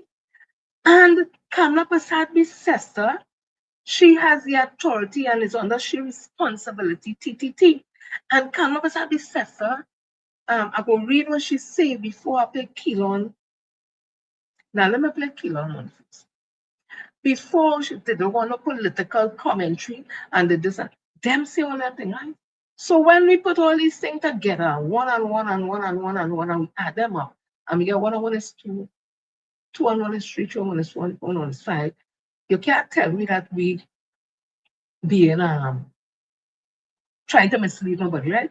So listen to when they was calling the placement for the positions in the Marshall. Lord have mercy. And look at the man in the black jacket with the black bow tie. As we go to 6 and count up to 1.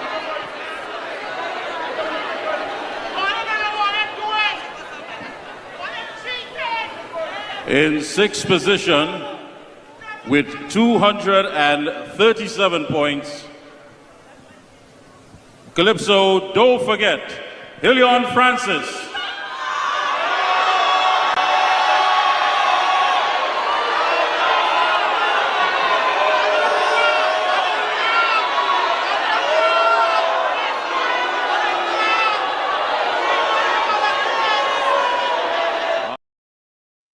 Right? That is Michael Curtis, who is the chairman of TTT, who is under the purview of Kamla Prasad's sister, because it's because of he get it. And he used to be in a railroad program, the ground reporter, underground or some ground on Amram Station. He and some other people and them always passion the UN, the PNM and whatever. Come down and this thing sorry. And the Anna Moon Sammy, who on the board, is a very despicable, a very caustic, classless individual from this country, Miss Santa Cruz. People who went to radio thing and think, oh no, the one. She on the board at TTT. Oh Jesus, imagine that TTT, you know. So wait, the plots thickens on. No. You can't tell me that something. TTT don't put out a release. I ain't reading the whole blasted release at all because you see me. That is something, never. And I'm the board is all of them on it, and you saw me and this one, that one. Me expect no professionals. So Trinidad and Tobago issues technical statement regarding brief audio broadcast disruption. I can read it from there, and I definitely ain't reading this whole thing from here. I could hardly see. February 16, 2026, Port of Spain, Trinidad, blah, blah, blah, blah, blah. Trinidad and Tobago TTT Limited sincerely apologizes to viewers for the audio interruption. that occurred during Helen Francis' performance at the National Calypso Monarch finals on Sunday night at the Dimanche. We understand how important this moment was for the artists and for the many viewers at home, and we regret that the broadcast was disrupted. At no time did TTT purposely cut the audio, but rather experienced and some damn tequila. Okay, so here what I'm going to say, right? Me no conspiracy theory, just asking all you. TTT put out that statement, they say there was no, basically saying there was no, they apologize to viewers for the interruption that occurred, and they're saying there's some disrupted, somewhat the engineers had to sing auto Tekk thing and all kind of bacchanal to restore and all that. But then, if it wasn't deliberate, why would this man play it again? This man, they say, is Kenny Phillips, and Kenny Phillips, if that is he, is the owner of WAC. And listen again, people. Them could fool people, I mean, Be with a food. This one. Yes. Excuse me, we are live on Waxing. So we are down to I am not going to repeat that. I heard it loud and clear, but I'm not going to repeat it. Just know that WAC 90.1 FM is where Calypso. Then listen to CNC3. Drama in Dimanche Gras as the broadcast suddenly went silent during former Calypso monarch Helen Francis' performance of his song Don't Forget. Now state broadcaster TTT is apologizing for its audio issues, and the government is flatly denying any interference with the broadcast. You could rewrite a bill like this also, but don't forget, this is Trinidad. This was the moment viewers were reaching for the remote or refreshing their feeds. Silence with little explanation, leading the public to believe the audio was cut deliberately because of the song's lyrics. Then this video started circulating of the live stream of WAC 90.1 FM. Yes, we are live on Waxing. So we are down to I am not going to repeat that. I heard it loud and clear, but I'm not going to repeat it. Just know that WAC 90.1 FM is where Calypsos are played. It led former Prime Minister George Young to take to Facebook, alleging censorship, suppressing free speech, and continuing dangerous signs of dictatorship since taking office. TTT would later explain the disruption was caused by a system failure, and engineers restored the signal around 10:45 p.m. Minister Barry Padath also denied any interference. We give them the benefit of the doubt, but there was no attempt by the government to stymie the voices or to suppress the voices of the artists. And Francis would eventually placed 6th in the competition, but in a brief interview with The Guardian, he says he's still not entirely convinced by TTT's explanation.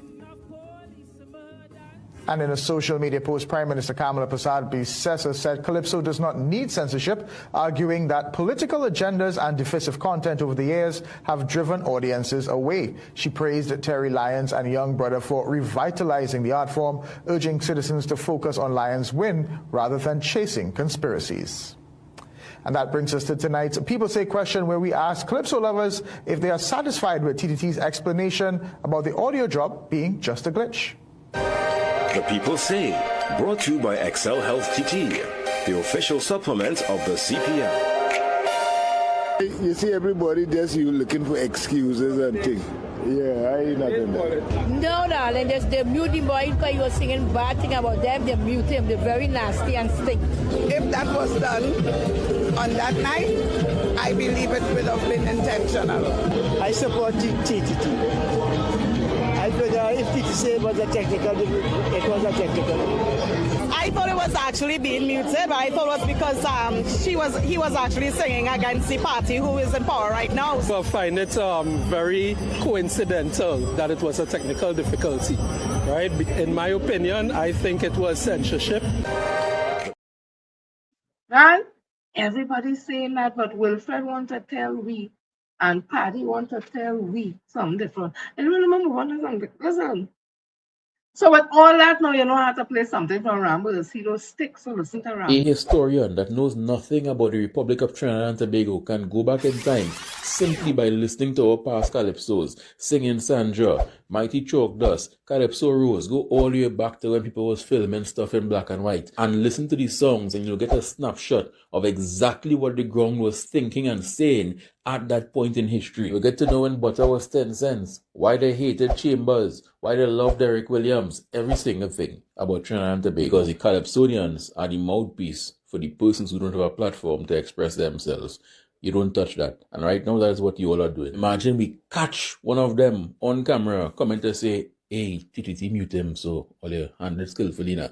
We catch you all on camera and audio. Why? Because we have a bunch of thin-skinned, he-she, confused individuals at the helm. Free speech has been under attack since April 28th, and they can fight me and I don't care. It's the facts. We have a Minister of Homeland Security who, out of the 6 things he said so far, 5 of them were about banning social media or policing what you can show after you catch police shooting somebody in the streets. When that fails, they have an entire bot army that will cuss you on social media whole day, every single day, relentlessly. And then to top it off, you have paid senators who are essentially bloggers who will come on social media and further curse you. They will go after you whether you are a mother, grandmother, pregnant woman, anybody. They don't care. But then again, this is what happens when you have men who think they're more woman than woman. We are live on waxing. The muted Elon's mic. So we are. And Rambers has do his research. Ting, we muted Elon mic on TTT. Why they do that? When the Prime Minister is responsible for TTT and the people who should put there as supporters are UNC. Come now, man, we're not shopping, no. I just saying look at it. Me ain't trying to insinuate nothing, no. I just saying look at it. It's not looking good. It ain't looking good. And then she went on a rant. All the Prime Minister went on a rant. Listen to she. To my loving and dedicated hater, imagine as a Prime Minister writing that. I somehow don't believe that she writing that thing. That language is not for somebody from the era of Kamala Persaud and thing. That young people kind of talk about haters. To write something like that. This is my opinion. Anyway. To my loving and dedicated haters, no one has censored Calypso. The divisiveness drove away fans. And we played and talk enough. Today, I carry on through a whole tutorial about Calypso and all that. That didn't run nobody from no tent. Because when they did singing about Dr. Eric Williams and the PNM, the tent used to full. It had things like recession and all that come, and then it had the invent of social media and more TV station and all that. All those things would have come back. Not the divisiveness thing. It's just all they don't want to hear when a UNC or Indian quote-unquote government in office, all they don't want the Calypsonian to sing nothing about it. Only sing nice things, nice things. But when PNM in office, they could sing all kind of thing about the PNM and all they chain it on. So those, right?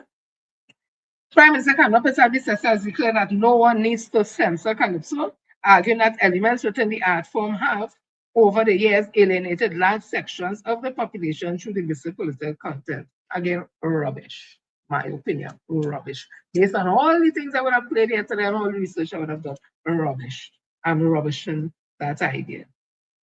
She contrasts the struggle of some Calypso tents with the overwhelming success of Soca Fest, which continues to sell out by the thousands from January to Carnival Tuesday. And there she said it, contradicted herself. She contrasts the struggles of some Calypso tent with the overwhelming success of Soca Fest. And that is what the guy would have done the analysis and shown. If you go into the Soca Fest where it's more fast-paced and a fest, you may not, especially younger crowd, want to go and sit down in a Calypso tent for that slower pace type of thing, when they could probably hear it on radio or see it on social media. Let me continue. According to Persaud, citizens have gravitated towards music that promotes enjoyment and unity rather than negativity and division. Really cannot Persaud this.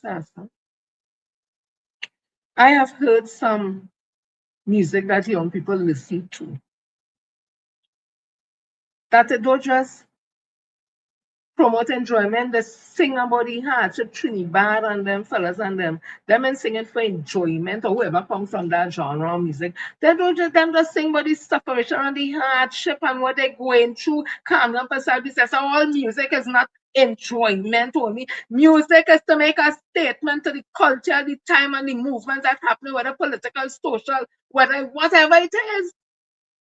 Music is not just about joy alone and merriment alone. We're not living in a nana land where everything is perfect, that all songs will be just la-di-da-di, la-di-da-di-da. She praised artists such as Terry Lyons and Young Brother. I want to say something here, Miss Lyons, Queen Terry, and Young Brother, King Brother. Don't get caught up in coming up with sadly sister and that. They do all the thing, do all the music. Don't get caught up in that politics thing. Where nobody begging all them for saving or art form and all them kind of thing. Don't let that go to all the head. Do all the thing. Win all the thing, win all the competition, travel the world, make all the money, whatever. Don't get caught up with that choppy talking. Don't get caught up with that talk. She praised artists such as Terry Lyons' Young Brother, saying that they are helping to preserve and modernize the calypso tradition with songs grounded in social consciousness and reality. Again, that's what I say. So, Young Brother, please, sir. Yeah, you two making it is an inspiration to others who can make it too. Don't get caught up with Kamala Prasad Visesa, no politician and the trumpet. Oh, Queen Terry.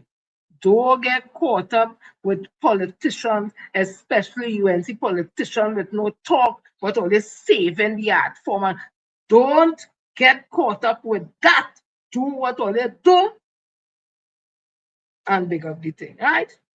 Congratulating Lyons on her 2026 Queen title. The Prime Minister described her winning performance as emotional, inspiring, and unifying, urging the public to celebrate her achievement instead of pursuing what she characterized as politically motivated conspiracy. Yes, we do need a blessing. And Terry did bring a blessing for us. But you know, today, Ash Wednesday, 50 or 60,000 workers are still unemployed. CPEP workers are still unemployed. They can't pay the rent. They can't send their children to school. They're hungry. They're suffering. They can't pay the rent. And yes, we still need a blessing. That is also conscious reality. That also is conscious reality. And we still need a blessing. And we can still enjoy a little merriment and that. But at the end of the day, a conscious reality is people in this country are suffering. All you call sufferation on people. And so now PNM a lot of suffering. PNM never and would have never fired 60,000 to 70,000 workers. Let me talk the things now. So if all the consciousness and reality, well then you're telling people just be drunk right through so that you're not getting no consciousness. The country's only just a happiness. You're telling people to be on the substance so that they could go on a stage and talk about give we performance. That's all I want you to be. Drunk. Not focus on nothing. And then everybody gonna be happy. Come now, man. I ain't reading no more in this. I'm not reading no more. I'm not reading no more. That's it. Me ain't reading no more. I'm not reading no more. I'm not reading no more. Elon Francis, as you heard him say, he had his say. And apparently,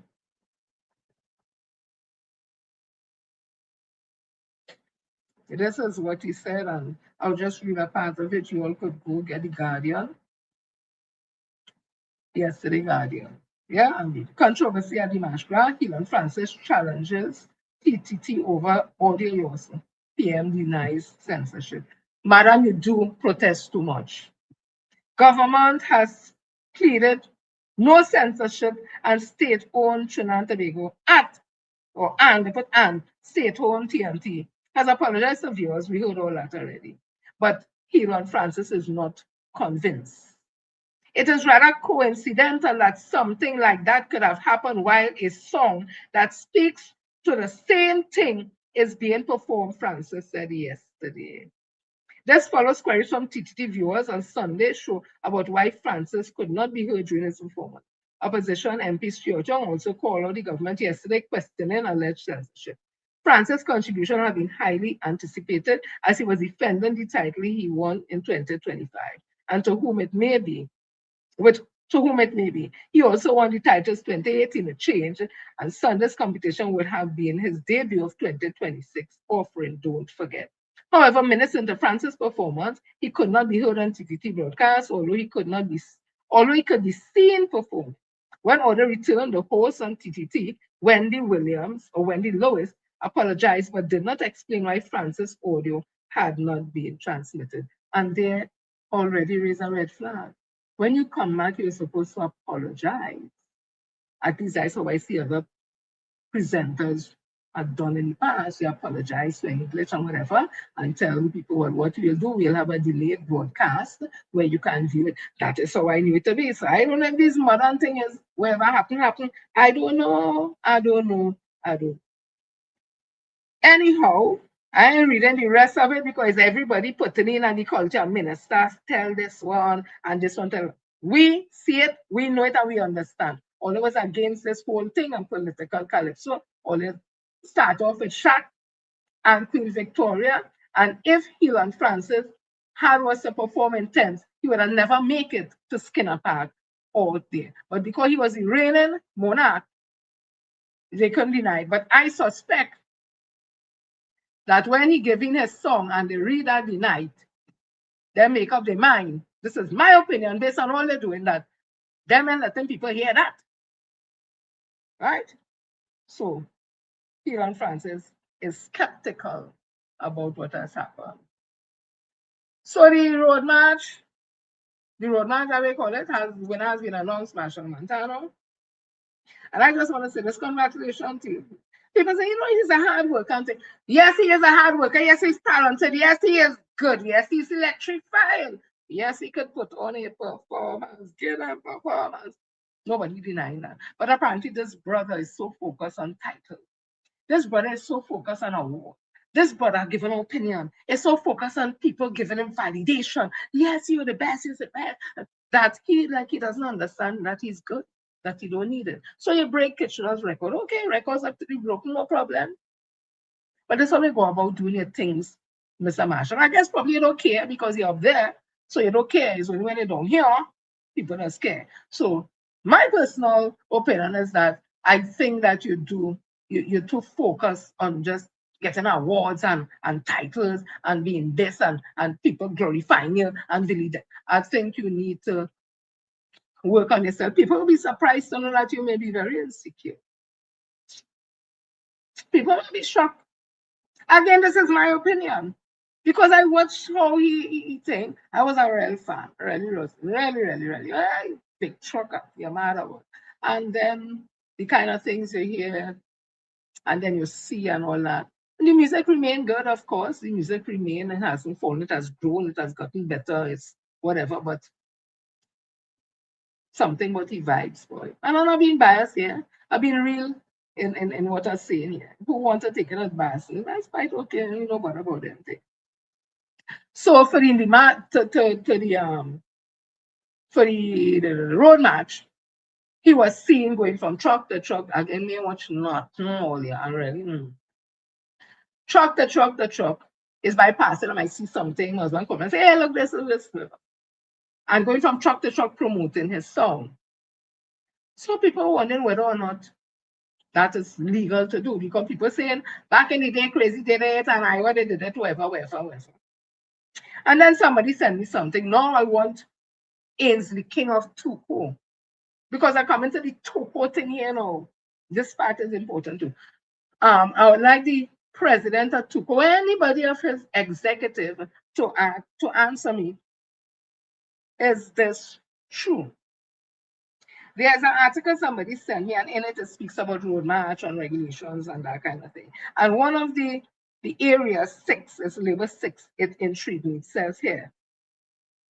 And why these things intrigue me? Because Tuco is like a union to me, representing its members. And I understand Tuco has a constitution. I come into that.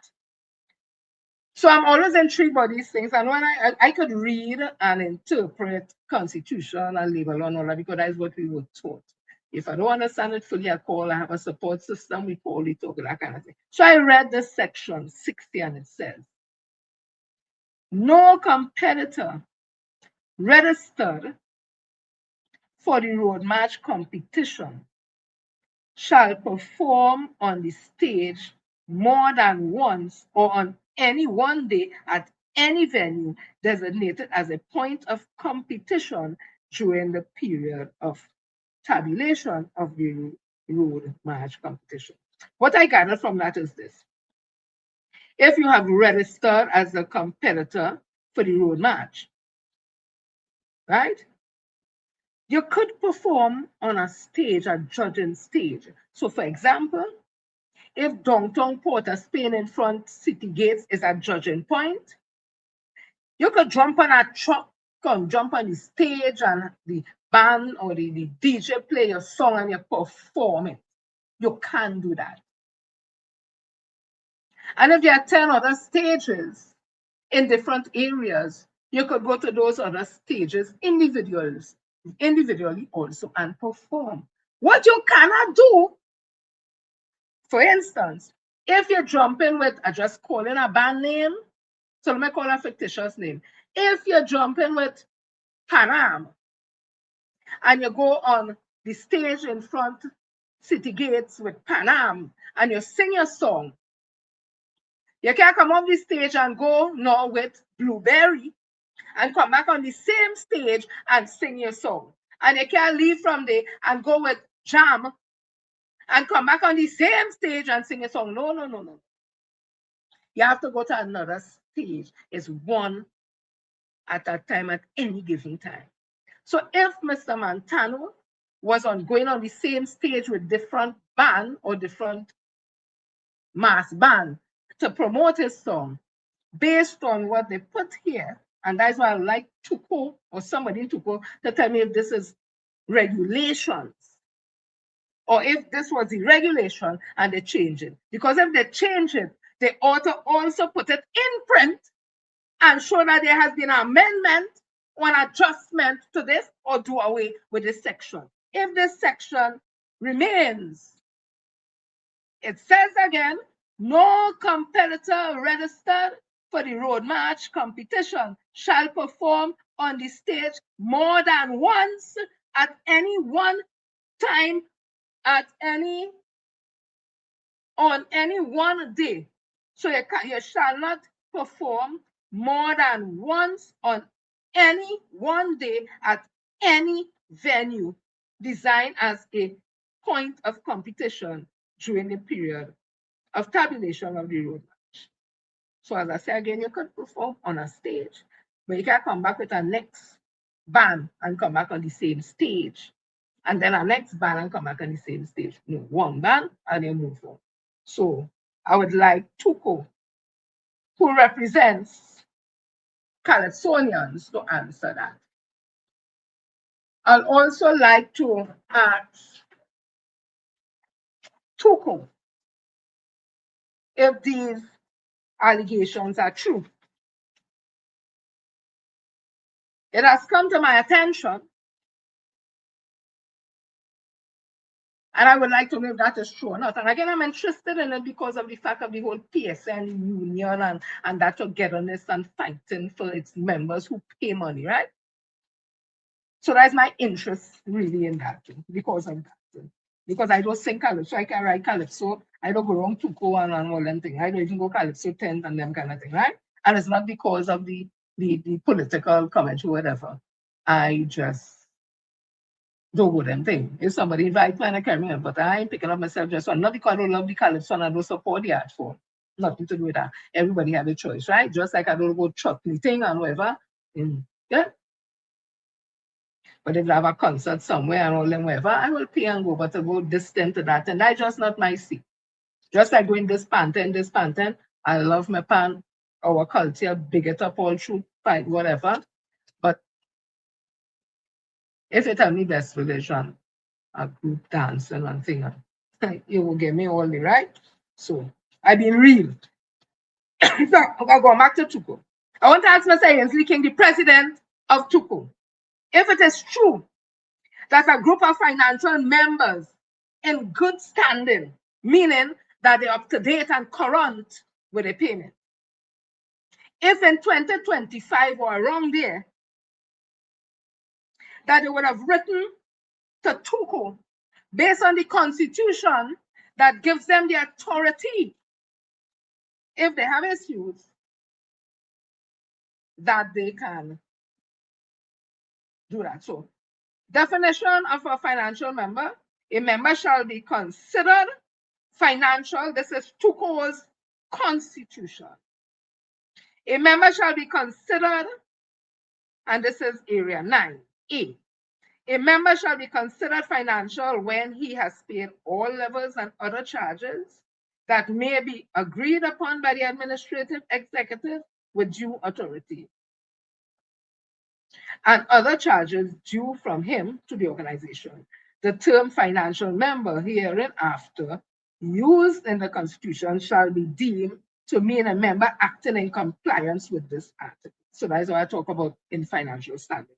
B, all financial members of the organization shall be entitled to the respective benefits hereinafter, provided in accordance with the Constitution regulating the said benefits.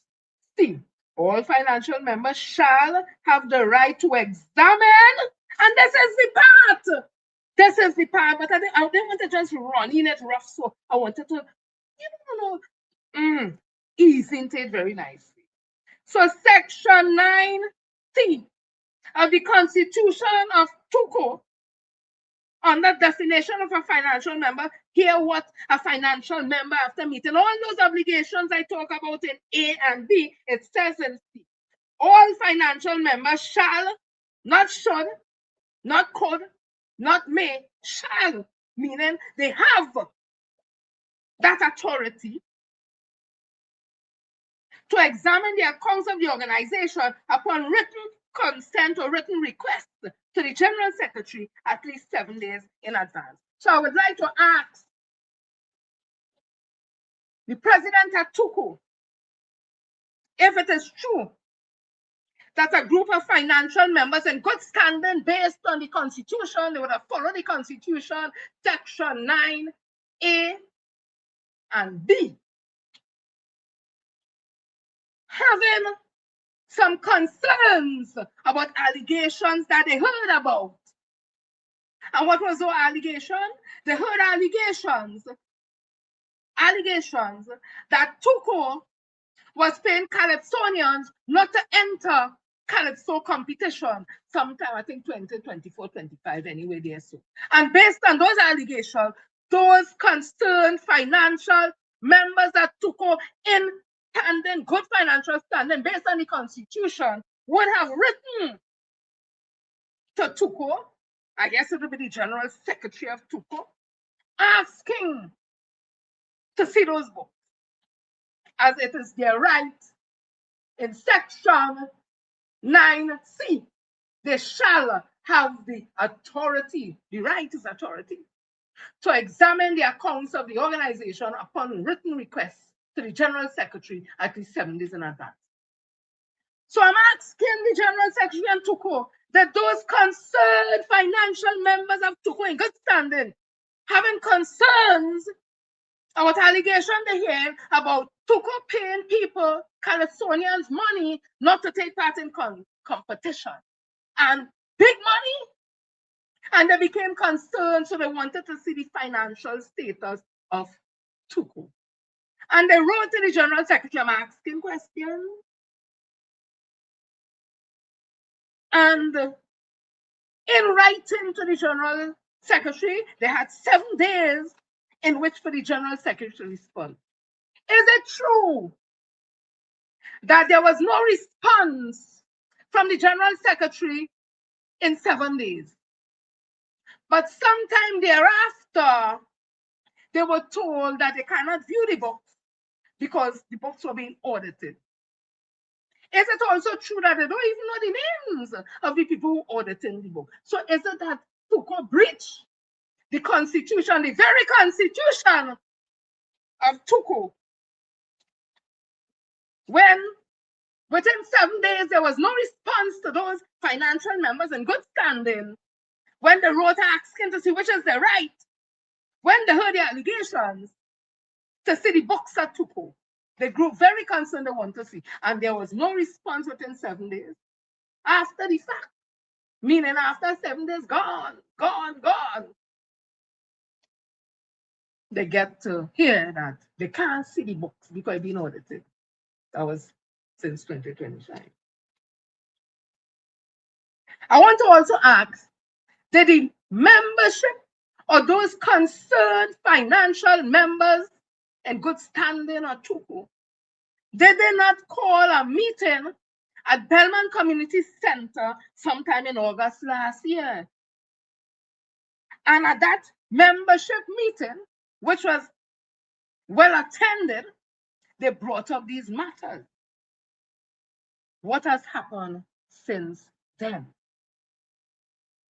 I'm just asking. It's not looking good, Mr. King. I also understand your new trend is to send people pre-action protocol letter so that they can't talk. Why it is it sounding, when you look in context with the Calypso and the Sensing and Queen Victoria and Mr. Shaq, what happened to Hilon and all the other things, and your comments about Indian people who come in, I'm paraphrasing, sir. I didn't say your exact words, the gist of that conversation. When the incident happened with Krokro, who would have said just recently that up to now, Tuko never call him or ask a question. Are you not representing Mr. Weston Rollins? Is he not a financial member in good standing? Where's your voice to add when that situation happened with Incheon issue? Where's your voice? Deceived, God rest his soul. So you're starting to sound, based on all I've said here, like UNC. So the Calypsonian don't have no voice. The people here have no voice. And the Calypsonian has speak the thing for the people. The people here have no work. All they tell me behave with self, otherwise what we will do and take away this and take away that.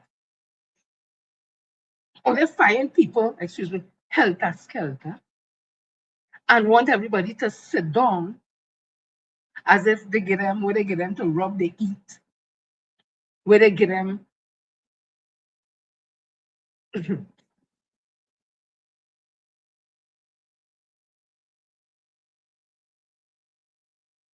It is sad that an organization like Tuko would reach to this. I am seeing also that Ainsley King, the president of Tuko,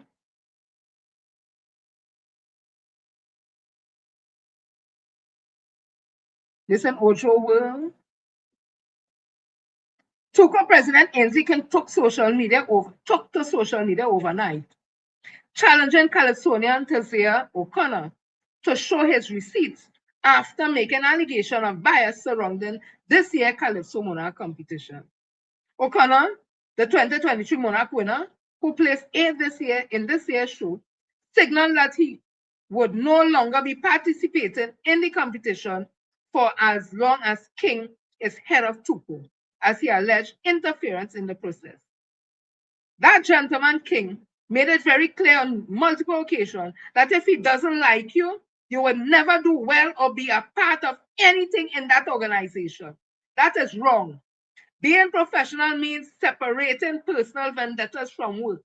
O'Connor said on a post on his social media page. He added, since last year when I received the original results before they were changed to suit their agenda, that man had an issue with me.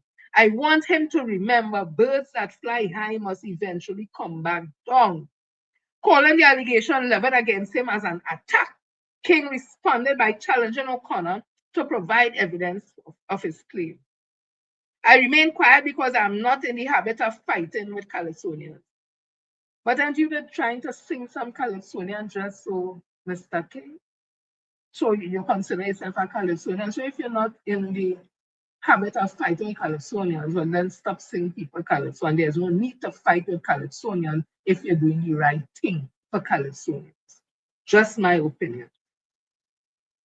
I remain quiet, excuse me. I'm not in the habit of fighting with Calypsonians. You will continue to see I'm being attacked, and I remain silent. I have decided that the rope I continue to extend, I am now going to draw in on it, or draw it in, King said. He directed to O'Connor, you have claimed that you have evidence of judges' results that is different from the one that was signed and presented. I'm asking you to let good sense and wisdom prevail. Because if you have evidence of something, rather than you continue to create propaganda, you need to deliver your evidence.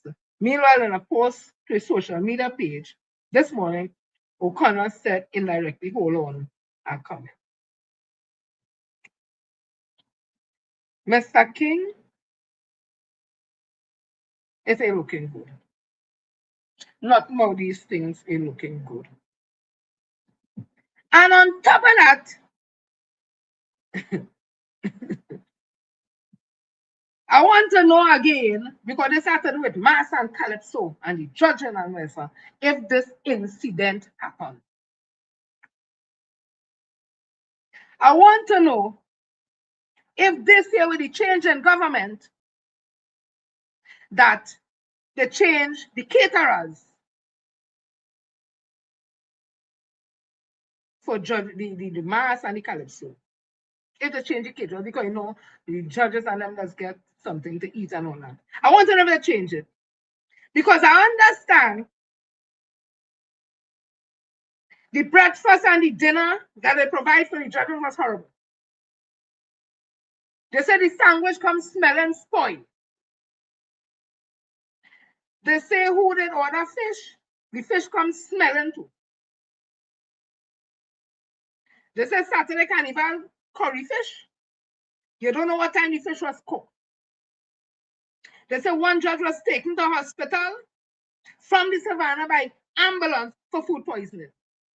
And about 7 other judges get diarrhea. The food was bad. And I understand the March Grand night, nobody ate that food at all. They said the chicken white when it was served, you can't say if it baked or it boiled beside the curry chicken. Only saffron rice every day. They also said Campbell saved Carnival on Piccadilly Dreams. Otherwise, they was getting no money to run the competition. And the crowd at Piccadilly, the resident did not turn out as years passed. I just asking a question. So is it they putting up a front to say this carnival was so good? First of all, I call this a welfare carnival. Because if I over 60,000 people and get free events all over, it's obviously people going to come out because they have no money to pay, where usually they have a little money. Usually have a little money to pay, but now they have no money, anything free they come in. That is not a good indicator that this is a bumper carnival. Less cruise ship come than last year. Less sets than last year. But 40 bars closed down. That was open last year. How I could say this was a bumper can because people come out and crowd, but what about the spending? I see the Minister of Finance talking about the economic. I go read it Friday, go spend the economic. I put it my way like the trickle down the economy from Carnival. Economic what? Spend what? People ain't spending no money because they have no money. All of some fool people now. And on top of all, they get judges, it is alleged. Because they change the caterer must it fall. I just saying. Our opinion, I give it. For who probably all they know. Because I never hear the judges complain about food out store and people get food poisoning. And them thing easy to trace. Me and saying it happened, it didn't happen, whatever. I'm just saying it easy to trace. Somebody send that to me and I read it. It is alleged. And then we have this whole back and all this censorship at Calypso. And as Calypso Rose rightly say, if you stop me from singing the Calypso, you'll find a way to come out just like water, drip, drip, drip, full the bucket. And if it can't pass in the normal course, you go find an next one and tell me you stop the normal course. It go seep and go under and undermine. Go play with the Calypso. So this is the president of Tupo. No, me, I saw nothing wrong in that. I sure you must have hung up the last culture minister wherever, but everything looking so kind of shifty. Watch him here. Watch him here. And I'm Mr. Sasha. And that is the American who, like the American wanted this own she. You having a ball. Look at the face. So watch him. The belly popping, the breast popping, you need to get man bra. Yeah, that's why I see in the breast. Listen, the booby looking bigger than nice. Things nice, Mr. King Boy, your sports and your big what? Oh God, watch you. When all of the community, all of the tin and ashy, I remember how what's that man name? I'm gonna come up with people like my life. Fally, they come in the belly gnashing so like it always hitting the back. If you see him stand, I will find that picture and put it up now. Fally face big like his neck blowing bubbles. All of them neck that start to look like a blowing bubbles. Look at his neck, you could hardly see the neck. The yellow thing touching right there, so a little again, a squeeze the neck and you pop. Watch them. The faces get big, and the neck does get smaller. Look at him, liking himself. Watch him. Oh God, look at that belly. King, you need to do some exercise. You need to, like a booby, look at these bigger than the minister. What do you have? Anyway, we'll call you. So those are questions I have. Serious questions. So the president of Tuko, I hear elections is this year. I hear it has some rumblings about who locked down to big one in lock. Let me tell you something, eh? Mr. King, if you're not doing the right thing and you try to force this thing, whatever, what you will be doing is mashing up the color. So, but probably that's what you come there to do. I don't know, I just asking. But if there's a constitution of Tuko, it would have been registered. When I say registered, that is where the Tuko laws and rules and regulations are found. And if the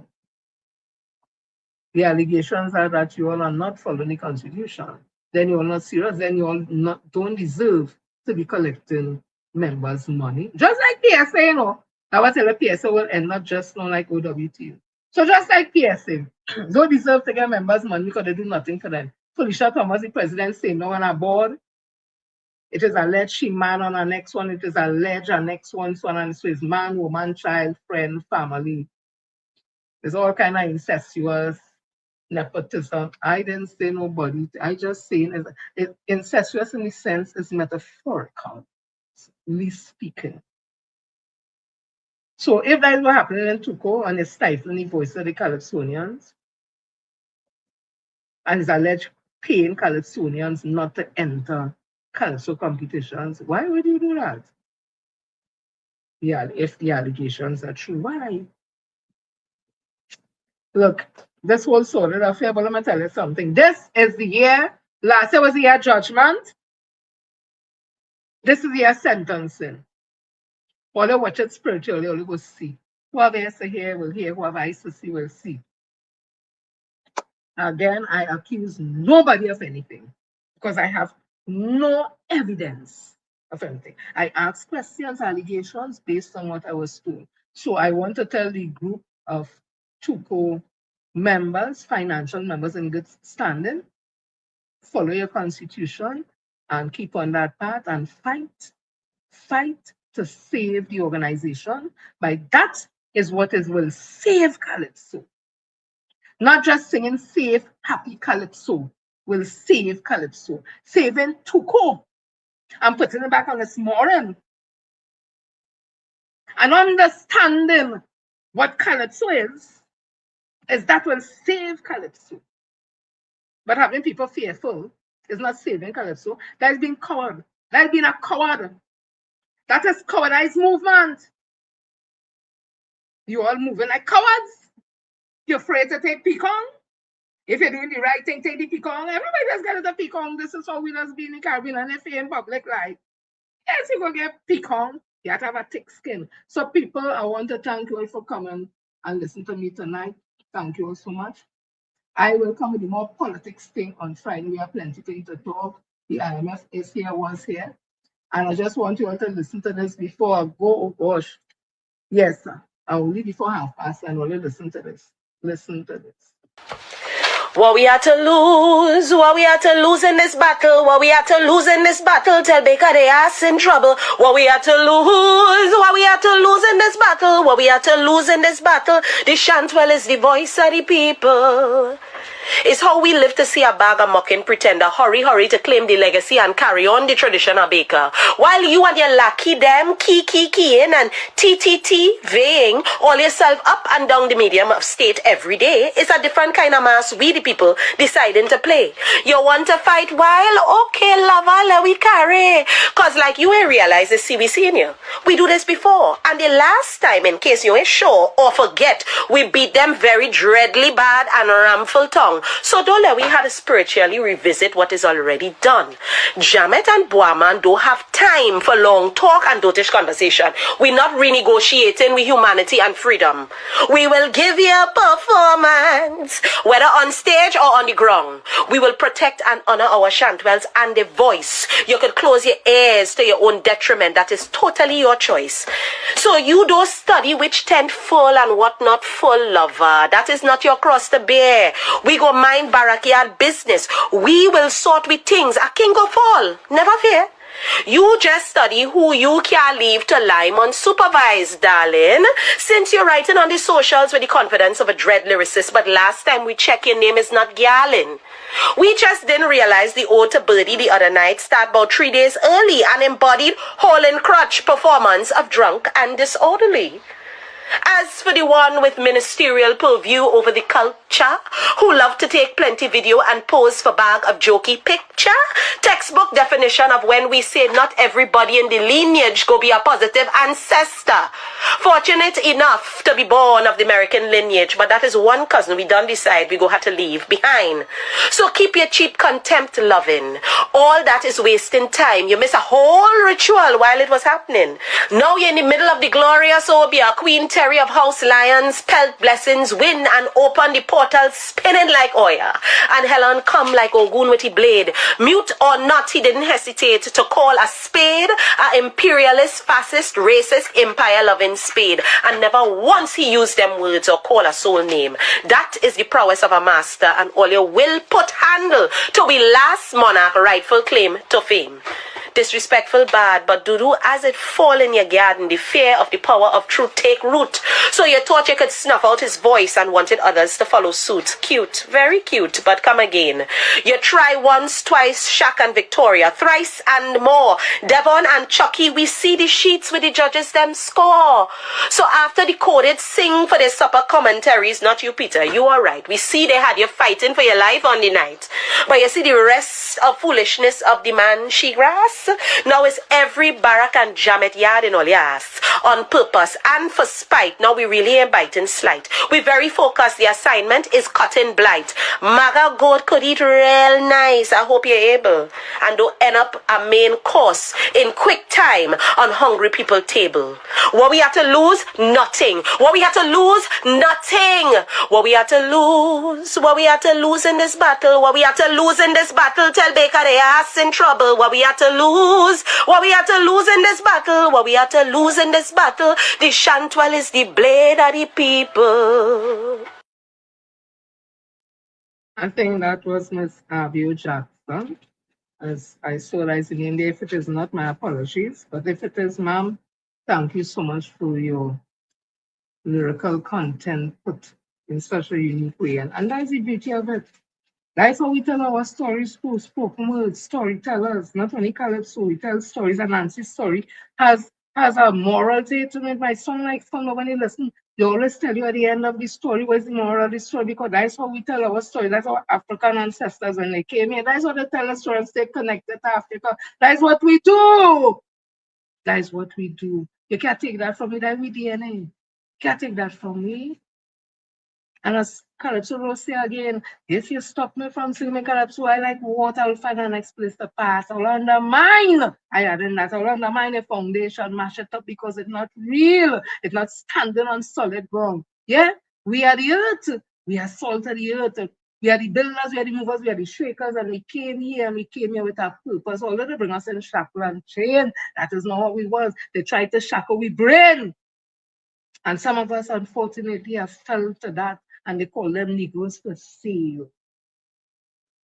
You see how the thing does go? I didn't write down this to just come to me because that is how we just saw the words that come to we, and we just have to put it up because it's in our we dynasty, it is in we DNA. So they can't stop we. And we don't hate nobody. We have self-love. And if you love yourself, I always say you can love anybody else. Yeah. We have to learn to continue to love ourselves, know our history, know our culture, and when we able to do that, we can rise as a. And when we rise as a people, we pull all humanity with us, because that's what it is about: red, white, and black, all races together here in peace, unity. That's what we have always been spiritually, mentally, physically. Yeah. So people don't get caught up in the hype. That hype could get belly grab and end up like the judges who was judging and eat the curry that wasn't cooked right. Food poisoning in the hospital. Hey, and to the king, act as though, operate as though you have a real crown on your head and not a false crown, where you don't know your worth. And your deepest fear is that you fear yourself and you fear your worth, so you rather to stick under somebody else's light because you're afraid for yours to shine. Stop being programmed in your mind. People, I love all you. See you all on Friday Gospel. All my peeps on Facebook, YouTube, everybody. Love you all. See you all on Friday Gospel. When I come in something, trust something. You just say, Gil, Jen, Sister Jenny, Auntie Jenny. If you want to get formal as Miss Jennifer Frederick, another edition of Let Me Talk the Thing Unfiltered. One is only truth you get here. Truth is a brute, and if you can't take the truth because your skin thin, then you need to put cocoa butter and some shea butter or something to thicken it, because hey, you go always have your head spinning. The truth is a brute. Gone.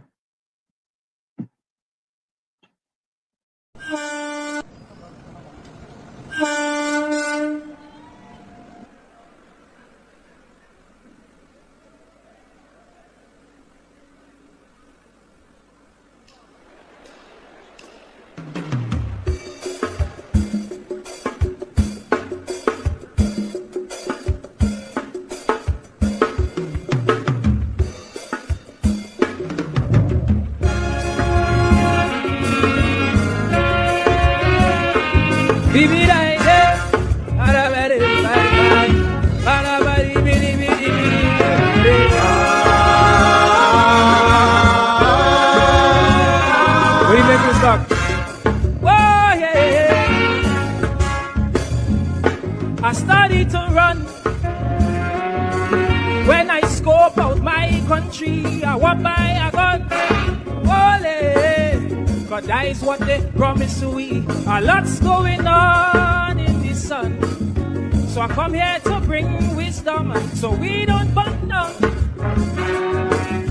We lovely society. See, a new government has the assignment to put the country into alignment. But every time they read us with their ego, it's the vulnerable who feeling that below. Lord, is it ignorance or is it arrogance? I don't know what to call it in this instance. Look at paradise right in front of we eyes, but we still want to talk about who we despise.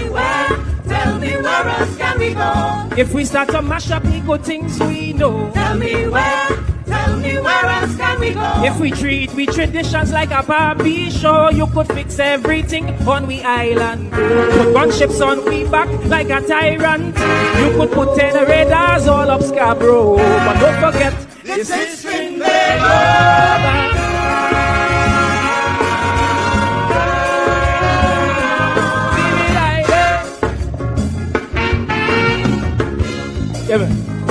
We love with freedom, and every citizen will agree that no oppression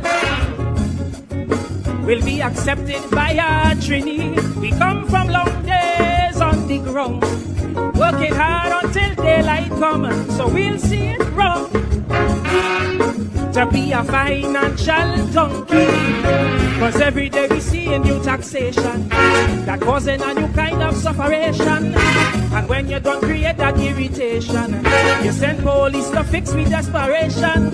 Lord, where's the common sense? Where's the true intent to make you think oppression is relevant?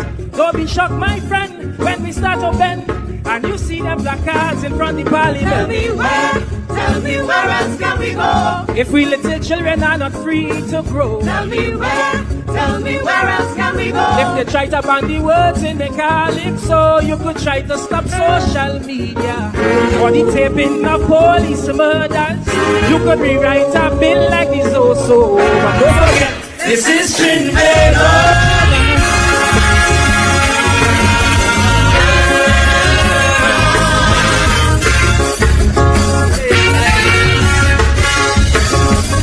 Take one look around. Even lingo and all could see confusions in tongue. And it's affecting everybody. Politicians and Facebook trolls. Even Kaisonians lost their role. The world's upside down.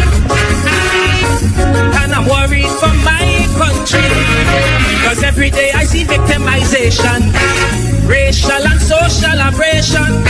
We saying is love and need to go wrong, but we spreading this thing like a toxin. Man, things getting so tense. Some can't pay their rent, and the effect of this feeling permanent.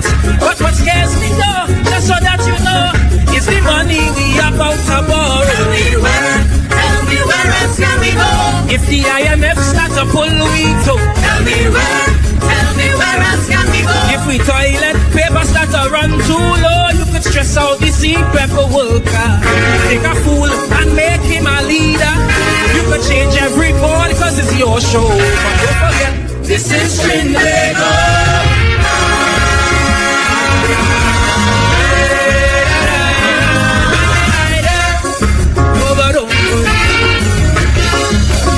I know it's good intentions. We Prime Minister have for we, but brutal measures would only cause rebellion in TNT, like what caused Kambule in times of old. And it's so the story unfold. It's that rebellion that give we people identity. So careful how you deal with the intellect, cause DNA remembers every aspect. Not every time we cry it's just politics. Your mind could start to play you some dirty tricks. Look, remember that honor comes before minister, and that's why we give you so much power. So don't let us down, and don't let us frown. We need to see a 360 turn around. Tell me where else can we go? If your promises start to look untrue, tell me where else can we go? If your own voters losing trust in you, you could do what you want with what intent. You could bat off the independent bench. You could change the country that we once know. Don't forget, this is Trinidad.